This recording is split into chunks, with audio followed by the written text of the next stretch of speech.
Hello and welcome to main point study. I hope आप सारे के सारे ठीक हो। तो इस वाली वीडियो में हम करने वाले हैं क्लास 12 की हिस्ट्री के मोस्ट इंपॉर्टेंट क्वेश्चन। और मैं आपको बता दूं, इस वाली वीडियो में मैं सिर्फ मोस्ट इंपॉर्टेंट क्वेश्चन नहीं, पूरे के पूरे आपकी थर्ड बुक के जितने भी चैप्टर है सबकी रिवीजन वगैरह भी करवाने वाला हूँ। Colonialism and the countryside, rebel and Raj, Gandhi ji वाला चैप्टर, फ्रेमिंग द कॉन्स्टिट्यूशन, सारे के सारे चैप्टर के मोस्ट इंपॉर्टेंट क्वेश्चन भी बताऊंगा, बट पहले उसको रिवाइज करवाऊंगा, ठीक है। बाकी अगर आपने एमसीक्यू की वीडियो नहीं देखी तो मैं आपको बता दूं कि नीचे डिस्क्रिप्शन में भी, और अगर आप चैनल पे आओगे तो आपको ये एमसीक्यू की वीडियो मिल जाएगी। एक भी एमसीक्यू छोड़ने की गलती मत करना। ये हमारा मेन पॉइंट टेक वाला चैनल है, इस पर अर्निंग से रिलेटेड वीडियो डालता हूँ। 2 दिन पहले मैंने अपना म्यूचुअल फंड पोर्टफोलियो आपको दिखाया है। और ये वाली जो वीडियो है भरत कौर वाला जो चैनल है, इस पर मैं लाइव वगैरह लेता हूँ, तो ये वाला चैनल भी आप देख सकते हो। बिना टाइम वेस्ट करे शुरू हो जाते हैं। और इन सब की पीडीएफ का लिंक आपको नीचे डिस्क्रिप्शन में दे रखा है, ठीक है। चलो जी। और अगर किसी बच्चे को लगे मैं तेज बोल रहा हूँ तो सेटिंग से स्पीड स्लो कर लेना, और किसी बच्चे को लगे मैं धीरे बोल रहा हूँ तो सेटिंग से स्पीड जो है फास्ट कर लेना, ठीक है। शुरू कर देते हैं। पहला चैप्टर है colonialism and the country side. मैं आपको बता दूं, इस पूरे के पूरे चैप्टर में ना सिर्फ 3 टॉपिक दे रखे हैं, और बाकी छोटे छोटे टॉपिक उन्हीं 3 टॉपिक से रिलेटेड है। पहला टॉपिक जो है वो है जी परमानेंट सेटलमेंट सिस्टम। ये टैक्स का सिस्टम है जो कि ब्रिटिश लेकर आई थी। कब लेकर आई थी? 1793 में लेकर आई थी। और कौन लेकर आया था? ये लेकर आया था जी ब्रिटिश लॉर्ड वॉयसराय, जिसका नाम था क्या? कॉर्नवालिस, ठीक है। कॉर्नवालिस लेकर आया था। डोंट वरी, डीप में बताऊंगा क्या था ये सिस्टम, टेंशन लेने की जरूरत नहीं है। और ये बंगाल में आया था, बस इतना याद रखो, ठीक है। ये अभी बेसिक चीज है। दूसरा है रैयतवाड़ी सिस्टम। रैयतवाड़ी सिस्टम भी टैक्स से रिलेटेड था। ये ब्रिटिश 1820 में लेकर आई थी। ये लेकर आई थी डेक्कन वाले इलाके में, ठीक है, महाराष्ट्र वाला एरिया जो है ना, वहां पर लेकर आई थी। और ये लेकर आया था थॉमस मुनरो। थॉमस, कभी कभार इन दोनों में डिफरेंस पूछा जाता है, तो थॉमस मुनरो लेकर आया था। और जो तीसरा है ना वो है जी राजमहल। राजमहल की जो हिल्स है ना, वहां पर भी कुछ डिस्प्यूट चल रहा था, तो उसके बारे में भी इस चैप्टर में हम पढ़ने वाले हैं। तो पूरे का पूरा चैप्टर इन्हीं 3 टॉपिक से रिलेटेड है। पहले तो हम राजमहल की हिल्स के बारे में देख लेते हैं, क्योंकि पहला क्वेश्चन उससे रिलेटेड है, ठीक है। देखो, राजमहल की हिल्स के अंदर है ना, जो जो पहाड़ियां हैं, है ना, उन पहाड़ियां, हिल्स को पहाड़ियां ही बोलते थे। तो पहाड़ियों के अंदर है ना जो लोग रहते थे उनको कहते थे पहाड़ी लोग। अब जो पहाड़ी लोग थे ना, इनमें कुछ दिक्कतें थी, जिसकी वजह से ब्रिटिश ने पसंद नहीं करते थे। क्या क्या दिक्कत थी, सुनना। पहली बात तो ये एक जगह टिक के खेती नहीं करते थे। ये क्या करते थे? शिफ्टिंग कल्टीवेशन करते थे। तो ब्रिटिश को ये पसंद नहीं थे। क्यों? क्योंकि ये शिफ्टिंग कल्टीवेशन करते थे, टैक्स देने का टाइम आता था भाग जाते थे। पहली ये दिक्कत। दूसरी दिक्कत ये थी कि ना, ये कोई भी बंदे को अगर पहाड़ वाला इलाका क्रॉस करना होता था ना, तो ये क्या करते थे? उनसे छीना झपटी और उनकी चीजें वगैरह छीन लेते थे। ओके। और अगर आपको शांति से गुजरना है, ताकि आपके साथ कुछ ऐसा ना हो, तो आपको पहाड़ी लोगों को पैसे देने पड़ेंगे। तो लॉ एंड ऑर्डर की सिचुएशन भी जो है वो फेस कर रही थी ब्रिटिशर, इसलिए भी इनको पसंद नहीं करती थी। तीसरी चीज है, ये जंगलों से चीजें लेते थे, फ्री में लेते थे, इन पर ब्रिटिशरों का कोई कंट्रोल नहीं था, इसलिए भी ब्रिटिश इनको पसंद नहीं करती थी। ये चाहते थे कि पहाड़ी लोग जो है वो एक जगह बैठकर खेती वगैरह करे और उनको टैक्स वगैरह दे। बट दिक्कत ये थी, पहाड़ी लोग जो है वो एक जगह ना ही खेती करते थे, और दूसरी बात है ना ही दूसरों को करने देना चाहते थे। मैं आपको बता दूं कि जो हमारे ब्रिटिश ऑफिसर हैं, उन्होंने बड़ा ट्राई किया कि दूसरी ट्राइब को लाकर ये पहाड़ी वाले इलाके जो है ना, वहां पर बैठाकर खेती वगैरह करवाई जाए। बट जब भी कोई नया पर्सन आता था खेती वगैरह करने के लिए, जो पहाड़ी लोग हैं वो नीचे उतर कर उसको परेशान करते थे, चीजें छीनते थे, झपटा झपटी करते थे, लड़ाई करते थे, और उनको वहां से डरा धमका कर भगा देते थे। बट उसके बाद, ये मैं बात कर रहा हूँ 1800 की, ठीक है, ये 1790s और 1780s के बाद की टाइम की बात है, ठीक है। और उसके बाद एंट्री होती है एक ट्राइब की, जिसका नाम होता है संथाल ट्राइब। संथाल ट्राइब जो है ना, वो आते हैं और यहाँ पर बसते हैं। ये पहली ऐसी ट्राइब थी जिसने पहाड़ियों से बिल्कुल एक तरह से लड़ाई करना शुरू कर दिया था। ये छोड़ के नहीं गए, इन्होंने लड़ाई लड़ी, ठीक है। और जो भी पहाड़ी वगैरह लोग आते थे ना, उनको उनको बल्कि उनको डरा के जो है वो पहाड़ के ऊपर के टाइप जो है वो ऊपर की तरफ खिसका दिया। जब भी इनकी क्रॉप वगैरह खराब करने आते थे, इनको डराने आते थे, तो पहाड़ी लोगों को ये बहुत मुंह तोड़ जवाब दे देते थे, और उनको पहाड़ी लोगों को ऊपर की तरफ खिसकाना शुरू कर दिया संथालों ने। ब्रिटिश संथालों से बड़ा खुश थी, क्योंकि संथाल लोगों ने जब ब्रिटिश जो पहाड़ी लोग हैं उनको ऊपर भी खिसका दिया। दूसरी बात है, मतलब एक तरह से कंट्रोल में भी कर लिया। दूसरी बात है कि उन्होंने पूरा का पूरा जो एरिया था ना, वहां पर खेती करना शुरू कर दिया था, और वो प्रोडक्शन वगैरह कर रहे थे, और उसका टैक्स ब्रिटिश को जा रहा था। ब्रिटिश बड़ा खुश थे संथालों से, और इन्होंने संथालों को बोला जी आप खेती करो, कोई दिक्कत नहीं है, क्योंकि एक तीर से दो निशाने, टैक्स भी आ रहा है, दूसरी बात है पहाड़ियों की प्रॉब्लम से भी सॉल्व हो गई। तो जो पहाड़ी लोग है ना, उनसे तो सॉल्यूशन मिल चुका था। अब संथालों को जो है ब्रिटिश ने बड़ा सपोर्ट करना शुरू कर दिया। उन्होंने बोला कि ये एरिया जो है वो दामिने को है, मतलब एक तरह से संथालों को बोले ये आपकी जमीन है, कोई दिक्कत नहीं है, खेती करो, टैक्स दो, बस खेती करो, कोई दिक्कत नहीं है। और जमींदारों को भी बोला कि अगर संथालों को टैक्स की पैसे की जरूरत पड़े ना, लोन वगैरह की जरूरत पड़े, तो उनको दो खेती करने के लिए, ठीक है। बट एंड में दिक्कत क्या हो गई? तो इससे आपको ये तो समझ आ गया संथाल और पहाड़ों के बीच में कैसे जो है वो ब्रिटिश ने जो है वो एक तरह से लड़ाई करवाई। बेसिकली ब्रिटिश को पता था संथाल जो है मतलब पहाड़ी यहाँ पर रहते हैं, बट फिर भी जो है एक तरह से लड़ाई वगैरह करवा दी। और उसके बाद एक टाइम ऐसा आया, 1856 और 7 का टाइम ऐसा आया, खासकर 56 का टाइम, जब संथालों ने ब्रिटिश पे अटैक कर दिया, ब्रिटिश पे, साहूकारों पे और जमींदार पे। आप बोलोगे सर क्यों? ब्रिटिश ने तो बेसिकली ये पूरा का पूरा लैंड दामिने को करके जो है वो संथालों को दे दिया था, और साहूकार को बोला भी था, जो हमारे जमींदार थे, बोला भी था कि आप लोन देना संथालों को। बट एक्चुअल में पता है दिक्कत क्या थी संतालों को सबसे बड़ी दिक्कत आ गई कि दामिने को तो दे दिया उनको, बट एक्चुअल में इस लैंड से बहुत ज्यादा टैक्स जो है वो हैवी टैक्स जो है वो कलेक्ट करने लग गए थे ब्रिटिश। ये बात संथाल को पसंद नहीं आई, ये पहली चीज थी। दूसरी चीज थी कि जमींदार भी बहुत ज्यादा जो है वो इंटरेस्ट लेने लग गए थे, और ये भी चीज जो है वो संथालों को पसंद नहीं आई। और अगर कोई संथाल जो है वो लोन नहीं दे पाता था तो उसकी लैंड को जो है वो कब्जा कर लेते थे जमींदार। और इसी वजह से उन्होंने क्या कर दिया, संथालों ने जो है वो अटैक करना शुरू कर दिया, किसको, ब्रिटिश ऑफिसर को और जमींदार वगैरह को। ऑब्वियस सी बात है, जो है वो तो ब्रिटिश ने तो बिल्कुल सोच रखा था भाई इनसे नहीं लड़ना। आपको पता है क्यों? क्योंकि आप खुद सोचो, ब्रिटिश पहाड़ियों को तो हटा नहीं पा रहे थे, उनको हटाने के लिए तो संथालों को लेकर आए, पहाड़ी ने उनको हराया, यानी जो संथाल लोग थे ना, सॉरी संथालों ने पहाड़ी लोगों को हटाया, यानी संथाल लोग बड़े पावरफुल थे। तो मतलब फालतू के जो है पंगे लेना नहीं चाहती थी ब्रिटिशर, तो उन्होंने बड़ी शांति से क्या किया, जो 5500 जो स्क्वायर माइल्स का जो एरिया है ना, वो पूरा का पूरा डिस्ट्रिक्ट जो है वो बीरभूम का, ये पूरा का पूरा जो है वो एक तरह से संतालों को दे दिया कि भाई ये आप ही का एरिया, इस पे खेती वगैरह करो। और बहुत सारे लॉ बनाए, स्पेशल लॉज बनाए, ताकि संथालों को कोई प्रॉब्लम ना आए और वो मिलजुल कर जो है वहां पर रह सके। तो ये आपका पूरा का पूरा संथालों वाला जो है वो क्लियर हो चुका है। अब बात करते हैं हम किसके बारे में, परमानेंट सेटलमेंट सिस्टम के बारे में। आ जाओ जी नीचे, परमानेंट सेटलमेंट सिस्टम वगैरह देखते हैं हम। ये परमानेंट सेटलमेंट सिस्टम है क्या, ये वाला क्वेश्चन है ये। सबसे पहले तो मैं आपको बताता हूं कि ये सिस्टम, ये तो बेसिक इन्फॉर्मेशन दे चुका हूं, 1793 में आया था, लॉर्ड कॉर्नवालिस लेकर आया था, है ना, बंगाल वाले एरिया, बंगाल में उस समय बिहार उड़ीसा भी आता था, तो उसके अंदर लगाया गया था। किसने लगाया था? ईस्ट इंडिया कंपनी ने। अभी लगाया क्यों था, सुनना।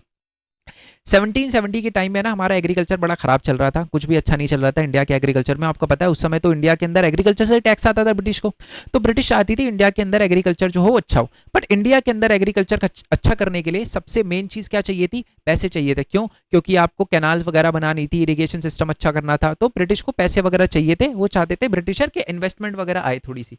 बट दिक्कत ये थी कि कोई भी जो ब्रिटिश ऑफिसर थे, जो बाहर की कंट्री के जो ब्रिटिश बिजनेसमैन थे, वो कोई भी इंडिया के अंदर जो एग्रीकल्चर में इन्वेस्ट नहीं करना चाहता था। अच्छा, क्यों नहीं करना चाहता था? वो कहते थे कि इंडिया के अंदर तो टैक्स का ये सिस्टम है कि जी अगर कोई बंदा 100 किलो उगा रहा है तो उसे 10% टैक्स 10 किलो, और अगर मान लो अगले साल उसका 10 किलो अनाज उगा तो 1 किलो टैक्स देना पड़ेगा। मतलब कुछ फिक्स नहीं था। ठीक है, बेसिकली ब्रिटिश जो बिजनेसमैन थे वो कहते थे भैया हमें फिक्स इनकम चाहिए। ठीक है, तो इस वजह से हम जो है वो इंडिया के अंदर इन्वेस्ट नहीं करना चाहते एग्रीकल्चर में। लॉर्ड कॉर्नवालिस कहता है भैया मैं ये दिक्कत सॉल्व करूंगा। वो 1793 में आता है लॉर्ड कॉर्नवालिस और बोलता है कि जी मैं ना एक सिस्टम लेकर आऊंगा, परमानेंट सेटलमेंट सिस्टम, उसमें ना हम टैक्स को फिक्स कर देंगे। वो कहता है बिजनेसमैन आपको यही दिक्कत है ना कि जी टैक्स जो है वो फिक्स नहीं होता, कभी कम कभी ज्यादा, हम एक काम करते हैं टैक्स फिक्स कर देंगे। ठीक है, अब तो आप इन्वेस्ट करोगे ना? बिजनेसमैन कहते हैं जी बिल्कुल करेंगे। तो यही था परमानेंट सेटलमेंट सिस्टम। अब इस सिस्टम के बारे में थोड़ा और देखते हैं। इस सिस्टम के अंदर क्या होता था क्या ना, टैक्स जो था वो फिक्स कर दिया गया था। ठीक है, और किसानों को टैक्स देना पड़ता था, फार्मर को टैक्स देना पड़ता था, और जो टैक्स है वो किसको देना पड़ता था? जमींदार को देना पड़ता था। यानी जमींदार जो है वो किससे टैक्स कलेक्ट करता था? फार्मर से टैक्स कलेक्ट करता था। और जो जमींदार है, जमींदार फिर ब्रिटिश ऑफिसर को जो है वो ब्रिटिश ईस्ट इंडिया कंपनी को टैक्स वगैरह देता था। और अगर जमींदार लैंड रेवेन्यू टैक्स पे करने में जो है वो अनेबल हो जाता, मतलब नहीं दे पाता था टैक्स, तो उनका जो भी एरिया था ना, जो जमींदार को कंट्रोल में करने के लिए दिया गया था, वो जो है उसको ऑक्शन कर दिया जाएगा, नीलामी कर दी जाएगी उसकी। ठीक है, अब देखो, अब एक्चुअल में जब सिस्टम लगाया गया ना तो दिक्कत पता क्या हुई? जमींदार, बहुत बार ऐसा होता था जमींदार लैंड रेवेन्यू पे नहीं कर पाता था। क्यों सर लैंड रेवेन्यू पे नहीं कर पाता था जमींदार? तो इसके पीछे कुछ कारण थे। पता क्या कारण थे? सबसे पहली बात तो ये थी कि ब्रिटिश ने ये सोचा कि यार हम तो है ना अब एक बार ही टैक्स लगा रहे हैं और उसके बाद तो टैक्स सेम रहने वाला है। तो ब्रिटिश बेवकूफ ने क्या करा, एक ही बार में 100 रुपए का टैक्स बनता था उसको 1000 कर दिया कि जी हम तो इस एरिया से 1000 रुपए का टैक्स लेंगे, क्योंकि आगे 10 सालों बाद तो फिर हमें तो चेंज नहीं करना, तो इसलिए एकदम से उन्होंने हाई रखा। तो इसकी वजह से जो है वो फार्मर जमींदार को टैक्स नहीं पे कर पाता था इतना ज्यादा, और जमींदार ब्रिटिश को नहीं पे कर पाता था। ये पहली प्रॉब्लम थी। दूसरी बात थी, उतना एग्रीकल्चर प्रोडक्शन था ही नहीं जितना जो ब्रिटिश है वो टैक्स मांग रहे थे। यानी उस समय एग्रीकल्चर का प्राइस बड़ा कम था, तो जो हमारे इंडियन फार्मर है वो वैसे टैक्स नहीं चुका पाते थे, जमींदार पैसे नहीं दे पाता था ब्रिटिश को। ये दूसरा चीज। तीसरा प्रॉब्लम सबसे बड़ा ये है कि ना एक लॉ लेकर आई थी ब्रिटिश जिसको कहते हैं सनसेट लॉ। अब what do mean by sunset law?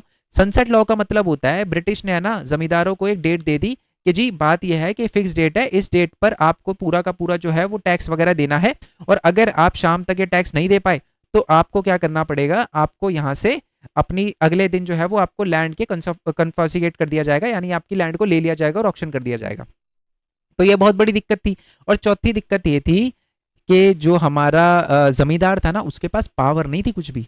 इसका मतलब समझ रहे हो, पावर कुछ नहीं थी। इसका मतलब ये है कि वो फार्मर के पास जाता था, फार्मर से बोलता था लो जी टैक्स दो, फार्मर मना कर देना, जमींदार कुछ कर नहीं सकता था, मार पिटाई या कुछ ऐसे ही नहीं कर सकता था, वो बस केस कर सकता था। और 1798 में यानी जब वो हुआ था उसके 8 साल में 30,000 से ज्यादा केस दायर हुए। मतलब आप देख सकते हो फार्मर जो है वो लैंड रेवेन्यू पे नहीं कर पा रहे थे। ऑब्वियस ही बात है, बट इसका असर सबसे बुरा किस पर पड़ेगा, हमारे जमींदार पे। तो जमींदार का जो भी एरिया था ना, जो कि ब्रिटिश ने उनको दिया था कंट्रोल वगैरह करने के लिए कि हाँ जी आपको करना है, उसको ऑक्शन किया जाने लग गया। ठीक है, अब इस ऑक्शन से बचने के लिए ब्रिटिश सरकार ने जो हमारे जमींदार है उसने क्या किया, ताकि उसकी जो जमीन है उसकी नीलामी ना हो सके, इसने पता क्या करना शुरू किया, उसने फिक्शिशियस सेल करवाई, है ना। अभी फिक्शिशियस सेल क्या होती है ना, फिक्शनल जिसको कहते हैं, फिक्शनल सेल करवाई यानी झूठी सेल करवाई। वो पता क्या करता था, अपनी फैमिली के बंदों को बैठा देता था। ठीक है, मान लो मैं, मेरी लैंड की नीलामी हो रही है, मैं अपनी फैमिली को बंदे को बैठा दूंगा और बोलूंगा कि जी आप है ना बोली लगाओ। ठीक है, अब एंड में वो जमीन किसके पास जा रही है, मेरी फैमिली के पास ही जा रही है। और जब पेमेंट करने का टाइम आता था, जब अब ये नीलामी वगैरह ऑक्शन वगैरह पूरा हो गया, फिर वो ब्रिटिश ऑफिसर मेरी फैमिली के बंदे को बुलाता था, कहते जी लैंड आपका, लो पैसे दो। फिर आप बोलते ना मेरी फैमिली, मैं अपने फैमिली मेंबर को बोलता था कि भाई मना कर देना कि जी मेरे पास तो पैसे है ही नहीं, फिर ब्रिटिश दोबारा ऑक्शन करेगी, है ना। तो ऐसे टाइम बहुत लग जाता था, और एंड में जो है वो सारी की सारी जमीन उसी बंदे के पास रहती थी, उसी जमींदार के पास रहती थी। तो पहला तो ये तरीका उसने निकाला जमींदार ने। दूसरी बात है नॉन पेमेंट, ये नॉन पेमेंट से। तीसरा है ट्रांसफर टू दी फैमिली। जमींदार क्या करता था, अपनी जो भी लैंड है वो सारी की सारी जो है वो किसके, अपनी माँ के नाम पे कर देता था या अपनी वाइफ के नाम पे, क्योंकि ब्रिटिश ने बोला था कि हम जो है वो फीमेल की लैंड को नहीं सीज करेंगे। तो ये भी एक तरीका निकाला जमींदार ने। तीसरा था जी resistance to the new owner, यानी अगर कोई नया ओनर, अगर कोई नई बंदे के पास जमीन चली भी जाए ना, तो उसको क्या कर दिया जाता था, लठियाल, लठियाल यानी हायर कर लिए जाते थे, और वो क्या करते थे, मार पिटाई करके उस बंदे को भगा देते थे जिसके पास नहीं आया, जिसको नई ये लैंड जो है वो अलॉट करी गई है, जो नया मालिक है लैंड का। और चौथा है exploitation of the exploitation of loyalty. अब इसका क्या मतलब है, बहुत बार क्या होता था कि फार्मर को भी है ना बुरा लगता था, फार्मर सोचता था यार हम टैक्स नहीं दे पा रहे, इसके चक्कर में जमींदार की लैंड जा रही है, ऐसे बुरा लगता था उनको। और इसी वजह से वो नया जो आता था ना, वो क्या नाम है उसका, जो नया जमींदार आता था उससे थोड़ा सा वो हिचकते थे, तो दोबारा से ब्रिटिश पुराने बंदों को लेकर, तो इसी वजह से यही तरीका जो है वो ब्रिटिश ने यूज़ किया था अपनी, सॉरी जमींदार ने यूज़ किया था अपनी लैंड को बचाने के लिए। आई होप ये पूरा क्लियर हो गया। तो मैंने आपको ये भी बता दिया कि ये पूरा का पूरा सिस्टम क्या था, मैंने ये भी बता दिया कि जमींदार को क्या प्रॉब्लम आती थी, मैंने ये भी बता दिया जमींदार बचने के लिए क्या करता था। ठीक है, बट एक्चुअल में 1830 आते आते है ना, फार्मर की हालत, जमींदार की हालत बहुत खराब हो गई थी इस पूरे सिस्टम से। और इसी वजह से फिर है ना ब्रिटिश ने क्या किया कि एक रिपोर्ट बनाई जिसका नाम था फिफ्थ रिपोर्ट ऑफ 1813। इस रिपोर्ट के अंदर मैं बता दूं पूरे 1002 पेज रखे गए, लिखे गए थे इसके अंदर, और इसके अंदर पूरी की पूरी रिपोर्ट बनाई गई कि जी ये सिस्टम के अंदर क्या है। ये बताया गया कि एक्सपोजर ऑफ द मिसरूल हुआ है, जमींदार पे इम्पैक्ट पड़ा है, इकोनॉमिक इनसाइट के बहुत बुरा हुआ है, पूरा का पूरा एग्रीकल्चर जो है वो इफेक्ट वगैरह हुआ है ना। बट इस पूरी की पूरी जो हमारे ये जो रिपोर्ट थी ना, इसकी कुछ बुराइयां भी करी जाती है। कहा जाता है कि इसमें बहुत सारी चीजें ना ओवर एग्जैजरेट करके बताई गई है। इसका मतलब है कि अभी है ना देखो, इस रिपोर्ट में ये लिखा था कि ना जब जमींदार की जमीन की नीलामी कर दी जाती थी ना, ऑक्शन कर दिया जाता था, तो उसे अपना गांव छोड़ना पड़ता था, उसे अपना विलेज छोड़ना पड़ता था। ये बात झूठ है, ऐसा नहीं था, वो उसी विलेज में रहता था। बट ये जो है ना फिफ्थ रिपोर्ट के अंदर ये भी लिखा गया था। अब आप पूछोगे सर क्यों, ऐसा क्यों लिखा गया था, मतलब ऐसा बड़ा चढ़ा के क्यों लिखा गया था। पता है ऐसा इसलिए लिखा गया था, जो ईस्ट इंडिया कंपनी, आपको पता है इंडिया के अंदर सिर्फ ईस्ट इंडिया कंपनी चलती थी, तो जो ब्रिटेन के अंदर जो दूसरे जो कंपनी वाले मालिक बैठे थे ना, वो सोचते यार सारा का सारा फायदा तो ईस्ट इंडिया कंपनी का हो रहा है ना। तो वो जानबूझ के ऐसी रिपोर्ट वगैरह में उन्होंने जो है वो चीजें ऐड कराई ताकि ईस्ट इंडिया कंपनी पे सवाल उठे, और इंडिया के अंदर जो है वो ईस्ट इंडिया कंपनी के जो मोनोपोली है उसको खत्म किया जा सके, और बाकी कंपनियां भी जो है इंडिया के अंदर एंटर कर सके। क्लियर है, कोई दिक्कत नहीं है ना, point wise point, line by line. चलो जी क्लियर हो गया। तो पूरा का पूरा परमानेंट सेटलमेंट और ये राजमहल की पहाड़ियां वगैरह क्लियर हो गया। तीसरा सिस्टम आता है रैयतवाड़ी सिस्टम। ये राजी रैयतवाड़ी सिस्टम का क्वेश्चन, एक सेकेंड, ये राजी रैयतवाड़ी, मैंने इसको अंडरलाइन नहीं किया, ठीक है, डोंट वरी, पीडीएफ में आपको पता चल ही चुका है। अबे रैयतवाड़ी सिस्टम क्या है। सबसे पहले तो रैयतवाड़ी सिस्टम डेक्कन वाले इलाके में लगाया गया था। आपको 1820 लिखना है, मद्रास से फिर 1820 में ये सिस्टम वगैरह आया था और लगाया गया था। इस सिस्टम के अंदर पता क्या बोला गया था, इस सिस्टम के अंदर है ना, अब मैं इसकी थोड़ी सी बताता हूँ, थोड़ा डिफरेंस बताता हूँ कि परमानेंट सेटलमेंट से कैसे अलग था ये सिस्टम। है ना, पहली बात तो एक पर्सन के प्रिंसिपल पे चलता था, यानी एक एक पर्सन ने थ्योरी दी थी जिसका नाम था डेविड रिकार्डो। उसकी एक थ्योरी ऑफ रेंट थी, उसने, अब क्या थी थ्योरी वो जाने की जरूरत नहीं है वो, ठीक है। उस बंदे ने एक थ्योरी वगैरह दी थी जिसको कहते हैं डेविड रिकार्डो ने थ्योरी ऑफ रेंट वगैरह दी थी, और है ना उसी की आइडियोलॉजी पे पूरी की पूरी थ्योरी थी। रैयतवाड़ी सिस्टम था। रैयतवाड़ी सिस्टम में था क्या, रैयत वाड़ी सिस्टम में ये बोला गया कि जी परमानेंट सेटलमेंट पे तो जमींदार जो है वो टैक्स वगैरह कलेक्ट करता था, रैयत वाड़ी सिस्टम में ये सिस्टम ही खत्म कर दिया। रैयत वाड़ी सिस्टम में बोला गया फार्मर और दूसरी तरफ होगा ब्रिटिश, सीधा ब्रिटिश फार्मर से टैक्स कलेक्ट करेगी, ठीक है। दूसरा है कि परमानेंट सेटलमेंट में क्या था, पूरा का पूरा टैक्स जो है वो फिक्स कर दिया गया था अनलिमिटेड टाइम के लिए, बट इसके अंदर क्या बोला गया कि सिर्फ 30 सालों के लिए फिक्स होगा, उसके बाद जब बढ़ा दिया जाएगा, ठीक है। तीसरी बात है कि इसमें यह भी बोला गया था कि टैक्स लगाने से पहले लैंड का सर्वे किया जाएगा, पहले चेक किया जाएगा, अगर अच्छी लैंड है तो ज्यादा टैक्स, कम लैंड है तो कम टैक्स, मतलब अच्छी लैंड नहीं है तो कम टैक्स, ये वाला सिस्टम वगैरह इसके अंदर अपनाया जाता था। आप बोलोगे सर ये तो बहुत बढ़िया है, जमींदार भी हट गया, एक्सप्लोटेशन भी खत्म हो गया, है ना, और साथ ही में जो है वो 30 साल के लिए अगर लैंड अच्छी है तो लैंड अच्छी टैक्स, लैंड पे ज्यादा टैक्स होगा, खराब लैंड पे कम, तो फार्मर को भी दिक्कत नहीं है। बट एक्चुअल में नहीं, ये सिस्टम भी खराब था। इस सिस्टम में क्या कमी थी, इस सिस्टम में सबसे बड़ी दिक्कत पता किसको हुई, फार्मर को। क्यों? क्योंकि पहली बात तो ये है कि वही ब्रिटिश ने वही वाली गलती करी जो परमानेंट सेटलमेंट में, यानी उनको लगा यार 30 साल तक तो हमें है ना टैक्स जो है वो फिक्स रखना है, तो चलो क्यों ना ज्यादा टैक्स रखे। अच्छी जमीन होती थी उस पर 100 रुपए टैक्स लगाना चाहिए था, अच्छी जमीन पे, उस पर लगा दिया 1000 कि जी 1000 टैक्स दो। अब फार्मर फिर से जो है वो फंस गया यार, 1000 रुपए टैक्स कहां से दे। तो ये एक तो ये बड़ी दिक्कत थी। दूसरी दिक्कत थी कि पहले जो है ना वो जमींदार हुआ करता था परमानेंट सेटलमेंट में, तो परमानेंट सेटलमेंट में जमींदार क्या करता था, 100 रुपए अगर बोला गया है टैक्स तो 100 रुपए ही कलेक्ट करता था फार्मर से। बड़े ब्रिटिश ऑफिसर पता क्या करते थे, ये जाते थे फार्मर के पास और बोलते थे भैया टैक्स है 100 रुपए नहीं 110 रुपए दो मेरे को, और जाके ये ऐसा वो क्यों करते थे, ताकि अपने जो ऑफिसर है उसको बता सके देखो मैंने 110 रुपए का लग किया, मेरे को 100 रुपए बोले थे। तो इस चीज की वजह से भी फार्मर जो है वो पिस गया। तो ये दो चीजें थी जिसकी वजह से फार्मर जो है वो बहुत ज्यादा परेशान हो गया। बहुत सारे फार्मर ने तो अपना गांव छोड़ दिया कि जी इससे अच्छा तो अपनी जमीन ही छोड़ दो, गांव ही छोड़ दो, क्योंकि इतनी बुरी हालत आ गई थी इनकी। और ये अभी नहीं, दिक्कतें और ज्यादा बढ़ गई। दिक्कतें कब बढ़ गई, 1832 से लेकर 1834 के बीच में बहुत ज्यादा बढ़ गई, जब पूरे के पूरे हमारे एरिया के अंदर जो है वो अकाल पड़ गया, फेमाइन आ गई, लाइव स्टॉक मारे गए, जानवर मारे गए, इंसान मारे गए, और फार्मर की दुर्गति हो गई। और फार्मर ने यानी रैयत फार्मर एक ही बात है, फार्मर ने क्या किया कि वो गया जमींदार के पास, साहूकारों के, जमींदार के नहीं साहूकारों के पास गया और हाथ जोड़ के बोला भैया मैं लोन दे दो, ठीक है लोन दे दो। अब अब लोन जो है वो चढ़ता चला गया, चढ़ता, देखो देखो सिंपल आपको समझ आ रहा है कि जो हमारे फार्मर है वो टैक्स तो दे नहीं पा रहे थे, तो उन्होंने टैक्स चुकाने के लिए लोन लेना शुरू कर दिया साहूकारों से। अब लोन धीरे धीरे धीरे धीरे धीरे धीरे धीरे धीरे बढ़ता चला गया, और ये साहूकार भी बड़े तेज थे। 100 रुपए का टैक्स होता था, 1000 रुपए 2000 रुपए ऐसे ऐसे कलेक्ट करते थे, इतना ब्याज लगाते थे, इतना इंटरेस्ट लगाते थे।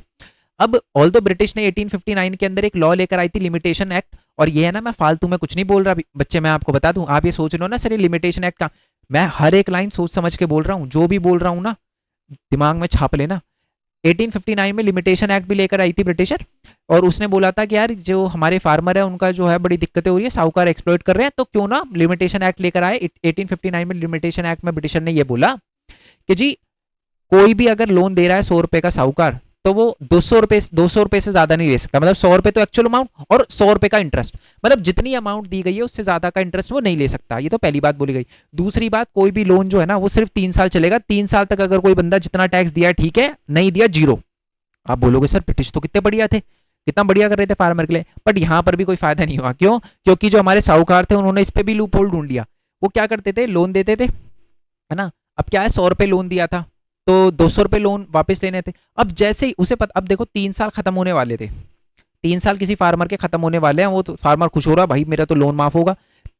जैसे ही 3 साल खत्म होने वाले होते थे, एक दिन पहले बुलाता था फार्मर को और देता था कि जी पर्चा लो, पर्चा पकड़ो ये, और पर्चे पे साइन करो। पर्चे पे लिखा होता था कि जी 200 रुपए 2000 पे 200 रुपए का जो लोन है इसने पहले ही दे रखा है, मतलब 100 रुपए उसको देता था, उसे लगता था, फार्मर को लगता था यार मेरे को तो लोन, नया लोन देने के लिए बुला रहा है, पुराना तो माफ हो जाएगा, बट वो ऐसा नहीं करता था। वो 200 रुपए भी नए वाले में लिख देता था, देता था 100 रुपए, देता था उसे 100 रुपए, बट पुराने 200 रुपए भी लिख देता था कि जी मैंने तो 300 रुपए दिए। मतलब ये चलाता था, मतलब साहूकारों ने बहुत ज्यादा एक्सप्लॉइट करना शुरू कर दिया था किसको, फार्मर वगैरह को। बस फार्मर की तो दुर्गति पे दुर्गति हो रही थी। बट एक टाइम ऐसा आया जब फार्मर को लगा कि मेरी स्थिति सुधरने वाली है, वो था जी अमेरिका का सिविल वॉर, 1861 का टाइम। 1861 का टाइम आ चुका था। 1861 में क्या हुआ था, अमेरिका में सिविल वॉर हो गई। आप बोलोगे सर अमेरिका से में सिविल वॉर हो गई तो इंडिया में क्या अच्छा हो रहा था ऐसे? देखो अमेरिका जो है ना वो कॉटन भेजता था किसको, ब्रिटेन को, और ब्रिटेन जो है वो कॉटन इंपोर्ट करता था अमेरिका से। बट जब अमेरिका में सिविल वॉर हो गया तो अमेरिका कॉटन नहीं भेज पाया ब्रिटेन को, अब सारा का सारा कॉटन जो है वो इंडिया से मंगाया जाता था। तो इंडिया के फार्मर की चांदी हो गई। ऑल दो चांदी सबकी नहीं हुई, सिर्फ बड़े फार्मर को ही फायदा हुआ, बट कुछ ना कुछ स्थिति जो है वो सुधरने लग गई, फार्मर खुश होने लग गए। जो बड़े बड़े मर्चेंट है ना वो जाते थे साहूकार के पास, कहते थे ये लो जितना पैसा है हमारे पास रख लो, पर जो भी बंदा आए जो भी बंदा आए लोन मांगने के लिए, उसे बोलना कि जी लोन ले लो, बट उगाना क्या है, सिर्फ और सिर्फ कॉटन उगाना है। ठीक है, मैं एक बार चेक कर लेता हूँ मेरी वॉइस रिकॉर्ड हो रही है ना, कहीं मेरे को रोना आ जाए और पता चले वॉइस रिकॉर्ड नहीं हो रही। ठीक है, तो फार्मर जो है वो बड़ा खुश हो गए कि जी मतलब साहूकार जो है वो खड़ा खुश हो गया, और वो जो भी लोन लेने आता है उसे बोलता कि लोन दूंगा, एक्स्ट्रा दूंगा मैं, कोई दिक्कत नहीं है, बट आपको सिर्फ और सिर्फ कॉटन उगाना है। अब कॉटन का प्रोडक्शन हुआ, किसान को अच्छे दाम मिले, साहूकार को भी लोन वगैरह चुकाया उसने, ये सारी की सारी चीज़ें सिर्फ और सिर्फ 4 साल तक चली। उसके बाद 4 दिन की चांदनी फिर अंधेरी रात, 1965 के अंदर सिविल वॉर जो है वो एंड हो जाता है। जैसे ही 1865 के अंदर, माफी चाहूंगा, 1865 के अंदर सिविल वॉर एंड हो जाता है। जैसे ही सिविल वॉर एंड हो जाता है, दोबारा से जो है वो जो ब्रिटेन के अंदर सारा का सारा कॉटन अमेरिका से आने लगता है, और जैसे ही अमेरिका से कॉटन आने लगता है, इंडिया के जो मर्चेंट थे वो मना कर देते हैं इंडियन साहूकारों को कि भैया मेरे पैसे मेरे को वापस दे दो, अब मेरे को नहीं चाहता कि मैं आप लोन दो। साहूकार क्या करता है, वो फार्मर को बोलता है, फार्मर की जो है पहले से ही खेती जो है वो कॉटन इतना सारा उगा रखा है, कोई उसे लेने के लिए राजी नहीं है। दूसरी बात यह है कि अब साहूकार बोल रहा है कि मेरे पैसे दो सारे के सारे विद इंटरेस्ट। अब ये स्थिति तो चल रही थी, फार्मर वैसे ही परेशान था, ऊपर से आपको पता है कि फिर वो 30 साल वाला आ गया सिस्टम 1830s में, क्योंकि सर्वे में टाइम लगा था, तो 1830s में जो है वो पूरा का पूरा लगाया गया था वो, है ना, रैयतवाड़ी सिस्टम 30 साल, यानी 1861 में ब्रिटिश ने बोला भाई अब तो सर्वे करेंगे, 65 में सर्वे कंप्लीट, और बोला कि जी नया अब हम इंटरेस्ट लेने वाले हैं, ज़्यादा ज़्यादा टैक्स लेने वाले हैं। फार्मर की दुर्गति पे दुर्गति, फार्मर का और बुरा हाल हो गया, और एंड में फार्मर इतना परेशान हो गए, इतना परेशान हो गए कि 1875 के अंदर उन्होंने क्या कर दिया, साहूकारों के घरों पर अटैक करना शुरू कर दिया।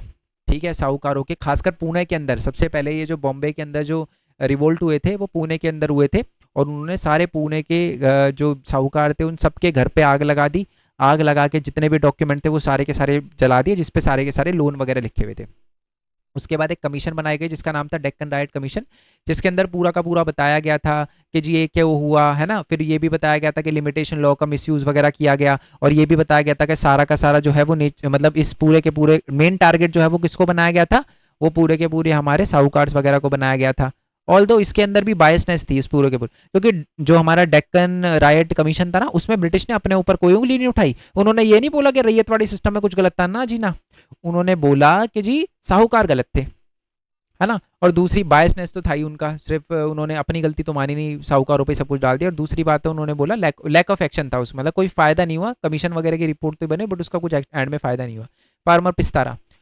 चलो जी, अब ये लास्ट क्वेश्चन रह रहा है, 3 नंबर में क्वेश्चन आएगा, ये मैं बता देता हूँ आपको। बुचानन है, एक बुचानन करके एक पर्सन था, ठीक है, वो ब्रिटिश ऑफिसर था, पूरा नाम था बुचानन हैमिल्टन, स्कॉटिश फिजिशियन था ये, जियोग्राफर था, और साथ में मैं आपको बता दूं ब्रिटिश ऑफिसर था ये ना ब्रिटिश के लिए जो है वो अलग अलग घूमकर जो है वो डॉक्यूमेंट कलेक्ट करता था, जो भी इंफॉर्मेशन है वो कलेक्ट वगैरह करता था, अकाउंट्स वगैरह लिखता था, ठीक है।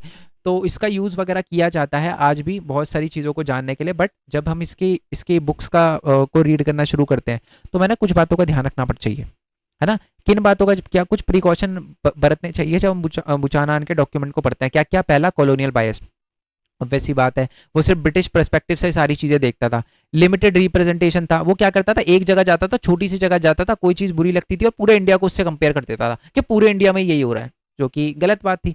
तीसरी बात है लैंग्वेज गैप, कभी कभार उसे कोई चीज समझ नहीं आती ना, खुद ही अज्यूम कर देता था कि यार, जैसे कि मान लो उसे किसी इंडियन पर्सन ने कुछ बोला, उसे समझ नहीं आता था ना, वो लिख देता जी मेरे को तो गाली दी है समझ रहे हो, तो ये वाली चीज थी। दूसरी बात है ईस्ट इंडिया कंपनी का एजेंडा लेकर वो चलता था, आपको पता ही है। मिसिंग इंडिजीनियस वॉइस, उसके अंदर इंडिया के लोगों के बारे में तो कुछ लिखा ही नहीं, सारा ब्रिटिश के अकॉर्डिंग ही लिखा हुआ है ना। ईथोसेंट्रिक जजमेंट होता था, सारा जो है वो यूरोपियन माइंडसेट से करता था, हर चीज़ में इंडिया को बुरा और अपने आप अपनी कंट्री को अच्छा दिखाता था, अपनी कंट्री यानी यूरोपियन कंट्रीज को अच्छा दिखाता।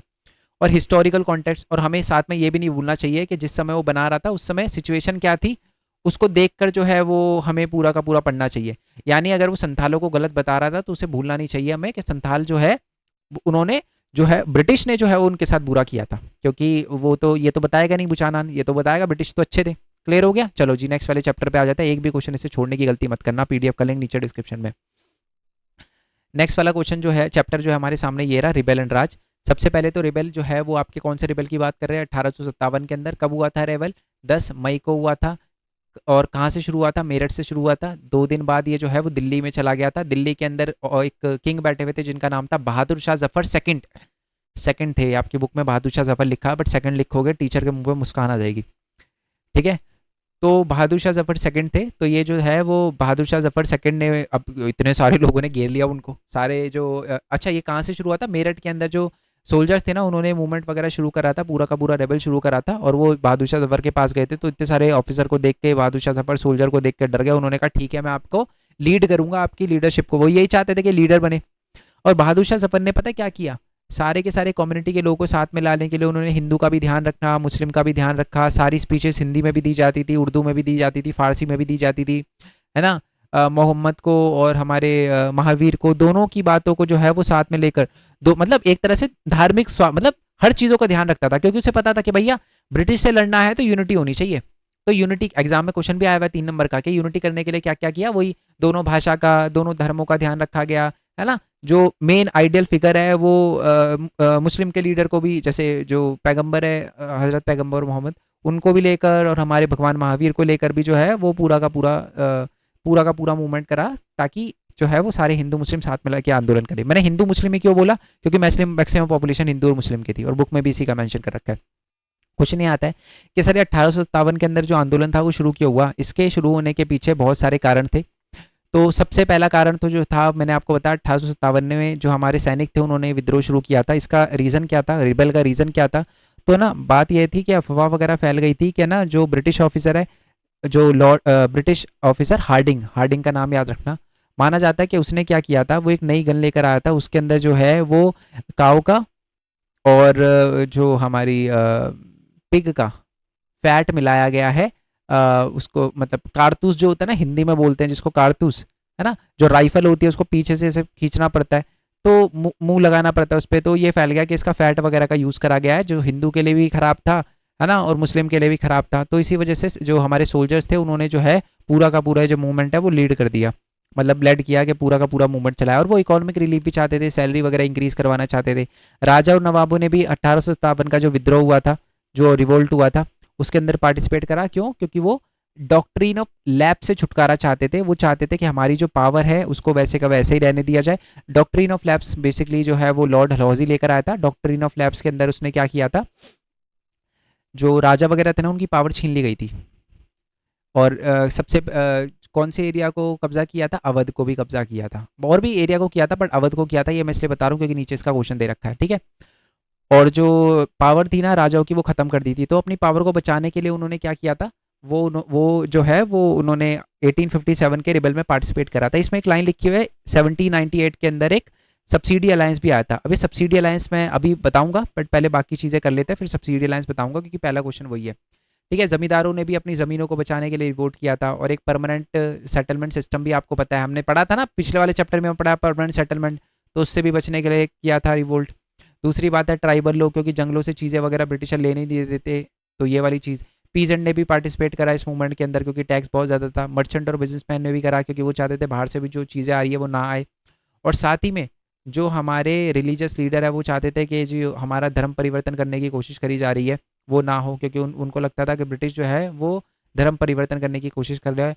तो ये सारे के सारे, और वो चाहते थे कि एंड ऑफ रिलीजियस इंसल्ट, जो हमारे धर्म को नीचा दिखाया जा रहा है वो ना दिखाया जाए। वो वही वाली बात, वो कारतूस वाली बात है, ठीक है।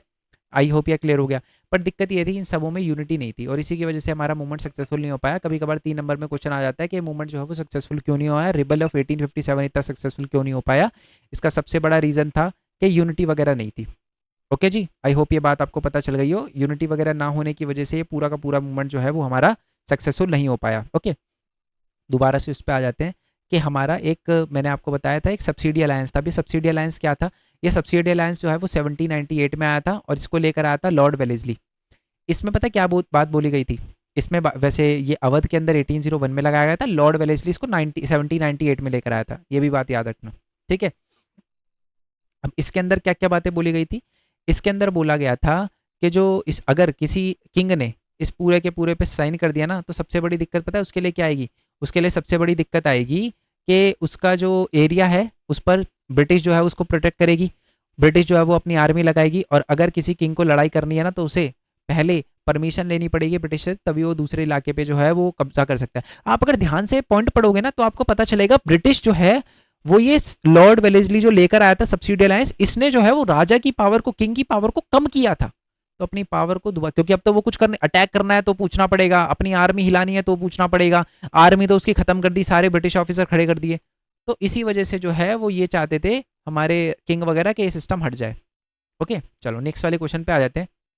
देखो, रूमर, ये क्वेश्चन आ रहा है कि रूमर वगैरह क्या स्प्रेड हो रहे थे और लोग उस रूमर पे बिलीव क्या कर रहे थे। पहले तो रूमर क्या था, रूमर तो यही था कि वो जो पहली तो वो चर्बी वगैरह मिलाई गई थी, दूसरी बात है धर्म को खत्म किया जा रहा है, तीसरी बात है वो चपाती डिस्ट्रीब्यूशन, ये आपको याद रखना, चौथा है कन्वर्जन किया जा रहा था, ठीक है, किसमें, क्रिश्चियनिटी में। और चौथा जो अफवाह है वो ये फैली थी क्या ना, 100 साल बाद, यानी आपको पता है 1757 के अंदर, 1757 के अंदर ब्रिटिश इंडिया के अंदर रूल करना शुरू हुआ था, और 23 जून 1857 को ब्रिटिश का रूल खत्म हो जाएगा, ये भी अफवाह फैल रही थी। तो चार अफवाह जो है वो फैल रही थी। चपाती वाला इतना इंपॉर्टेंट नहीं है, बट ये भी, इसको भी कहीं ना कहीं ब्रिटिश रूल से देखा जा रहा था कि ब्रिटिश रूल का एंड हो जाएगा, ठीक है।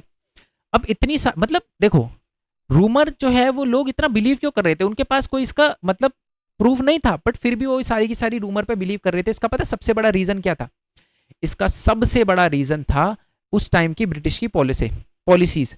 तो ब्रिटिश ऐसी पॉलिसी लेकर आई थी कि लोगों को लग रहा था कि भाई ब्रिटिश ने ऐसा कुछ ना कुछ करा ही होगा।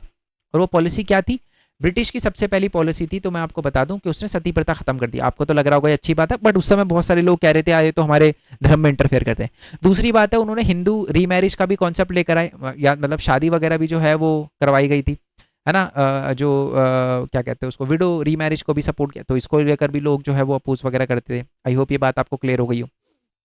तीसरी बात है कि उस समय क्या हो रहा था कि जो लॉर्ड विलियम बेनेडिक्ट है ना, वो वेस्टर्न एडुकेशन भी लेकर आए थे, वेस्टर्न आइडिया और वेस्टर्न इंस्टीट्यूशन, वेस्टर्न एडुकेशन लेकर आए थे। तो लोग इसको भी अपोज कर रहे थे कि भाई हमारे एडुकेशन सिस्टम को खत्म किया जा रहा है और इंग्लिश स्कूल जो है वो सेटअप करे जा रहे हैं, हमारे स्कूल जो है वो हटाए जा रहे हैं, है ना।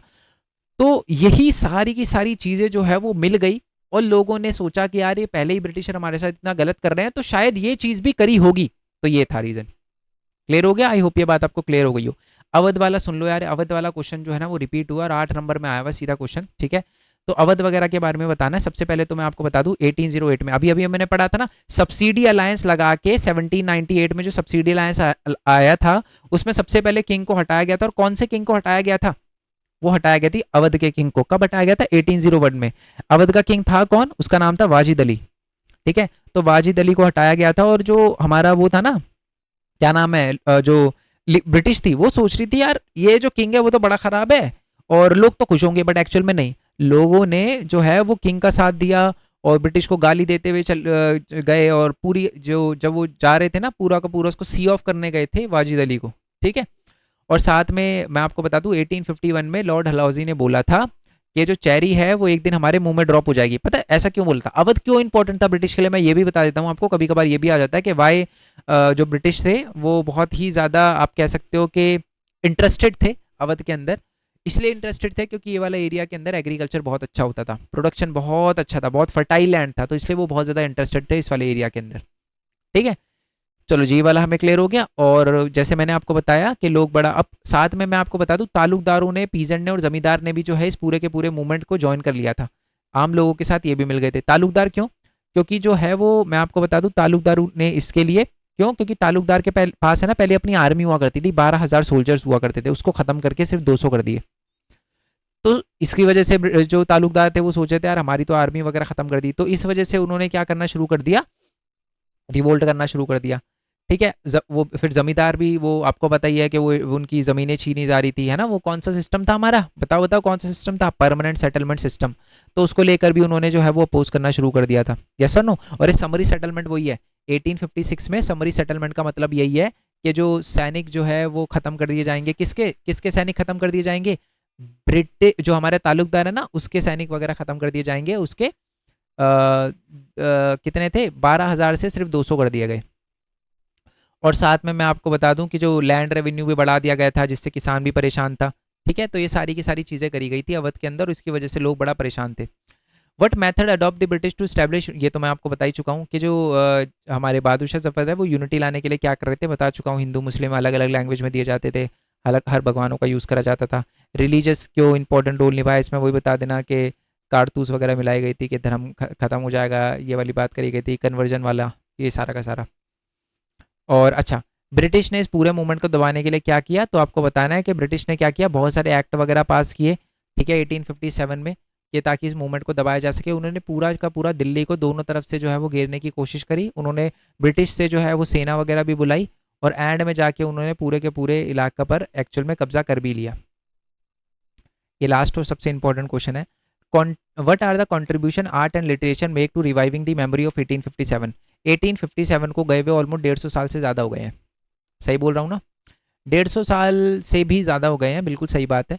बट फिर भी आज भी है ना, हम 1857 की बहुत सारी चीज़ें हमको याद है। बताऊँ क्या चीज़ है, खूब लड़ी मर्दानी थी वो झांसी वाली रानी थी, सुना है ना ये, द डेथ ऑफ झांसी की रानी, ये वाली लाइन आपने सुनी होगी। तो ये जो लाइन थी वो आज भी हमें याद है, क्योंकि वो हमें लिटरेचर और पोएट्री के थ्रू जो है वो किसने, ये 1 नंबर में क्वेश्चन भी आ जाता है, सुमद्रा कुमारी चौहान ने जो है वो ये पोएम वगैरह लिखी थी। तो एक तो पोएम वगैरह से, दूसरी बात है विजुअल आर्ट पेंटिंग वगैरह से भी आज भी हम याद रखते हैं उनको, ठीक है। विजुअल आर्ट पेंटिंग कौन सी, जो ब्रिटिश ने जो है वो पेंटिंग वगैरह बनाई थी वो सारी की सारी, और उस समय के रिकॉर्ड वगैरह से भी कहीं ना कहीं जानकारी मिलती है। ओरल ट्रेडिशन, जैसे मेरे को जो है याद भी नहीं कि मैंने कब पढ़ी थी ये, मेरे को तो याद है कि मैंने किसी के मुंह से सुनी थी, खूब लड़ी मर्दानी थी वो झांसी वाली रानी थी। तो ये क्या चीज़ है, ये बेसिकली ओरल ट्रेडिशन से ही 1857, मतलब बहुत सारे लोग जो है वो कहानी वगैरह सुनाते हैं कि 1857 में अलग अलग लोग, मंगल पांडे, कहानियाँ वगैरह बनी है, मूवी वगैरह बनी है ना, और मॉन्यूमेंट्स वगैरह। आपको पता ही है कि 1857 के जो आज भी रानी लक्ष्मीबाई की बहुत अलग अलग जगह पर मूर्तियाँ वगैरह लगाई जाती है ना। तो ये सारे के सारे लोगों ने जो पार्टिसिपेट करा था वो दिखा रखा है। लास्ट क्वेश्चन यही है कि 1857 का जो हमारा रिवोल्ट था सक्सेसफुल क्यों नहीं हो पाया, यूनिटी नहीं थी, साफ, और कुछ था ही नहीं। बाकी ये जो है ना पिक्चर है, ये 1-1 मार्क्स की पिक्चर है। पिक्चरों के नाम बताने हैं, जैसे रिलीफ ऑफ लखनऊ, ये थॉमस जोन्स बेकर ने लिखी थी, ये आ जाता कभी कभार क्वेश्चन, ओके। इन मेमोरियल जो है वो जोसेफ नोएल पेटन ने लिखी थी।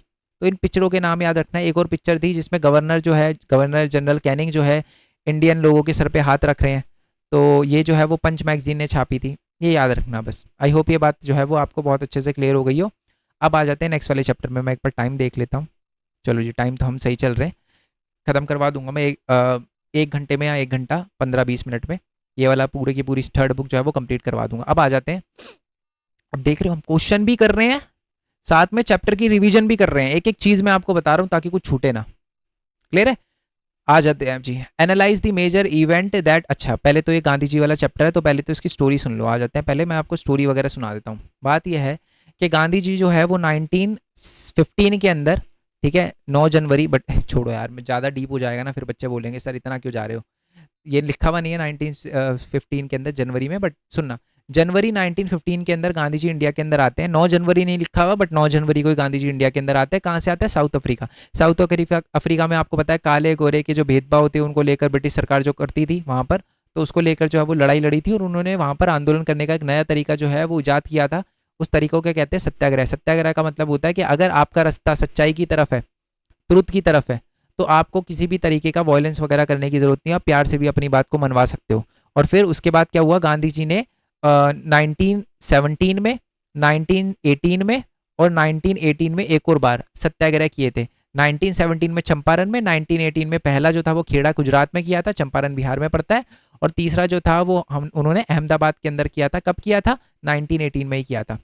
तीनों रीजन सुन लो क्यों किए थे। 1917 के अंदर जो चंपारण में किया था, तो वहां पर है ना चंपारण के अंदर राम कुमार शुक्ला थे जहां तक मेरे को याद है, तो वो है ना गांधी जी से रिक्वेस्ट करी थी कि हमारे साथ चलो चंपारण में, हमारे साथ गलत हो रहा है, ब्रिटिश जो है वो गलत कर रहे हैं। क्या गलत कर रहे थे ब्रिटिश, फार्मर को जो है वो अपोज, वो फार्मर को बोलते थे कि आपको सिर्फ और सिर्फ किसकी खेती करनी है, नील की खेती, नील की खेती करनी है। इसी को जो है वो ब्रिटिश जो है वो कहते थे, बट नील की खेती फार्मर इसलिए नहीं करना चाहते थे क्योंकि इससे लैंड खराब हो जाता था। तो ये सबसे बड़ी दिक्कत थी, और इसी की वजह से जो है वो ब्रिटिश ने क्या करना शुरू कर दिया था, जो फोर्स करना शुरू कर दिया था। तो इसी को अपोज में जो है वो गांधी जी ने सत्याग्रह किया। दूसरा किया खेड़ा के अंदर, उस समय जो है वो क्रॉप फेलियर आ गया था, जो किसान है वो लैंड रेवेन्यू पे नहीं कर पा रहे थे, तो उसको माफ करवाने के लिए किया था। 1918 में फिर एंड के अंदर अहमदाबाद के अंदर किया था, क्योंकि कॉटन मिल वर्कर की सैलरी वगैरह इंक्रीज करनी थी। चलो ये 3 सत्याग्रह आपको क्लियर हो गए। मैप में आते हैं, मैं आपके अलग से वीडियो डालूंगा।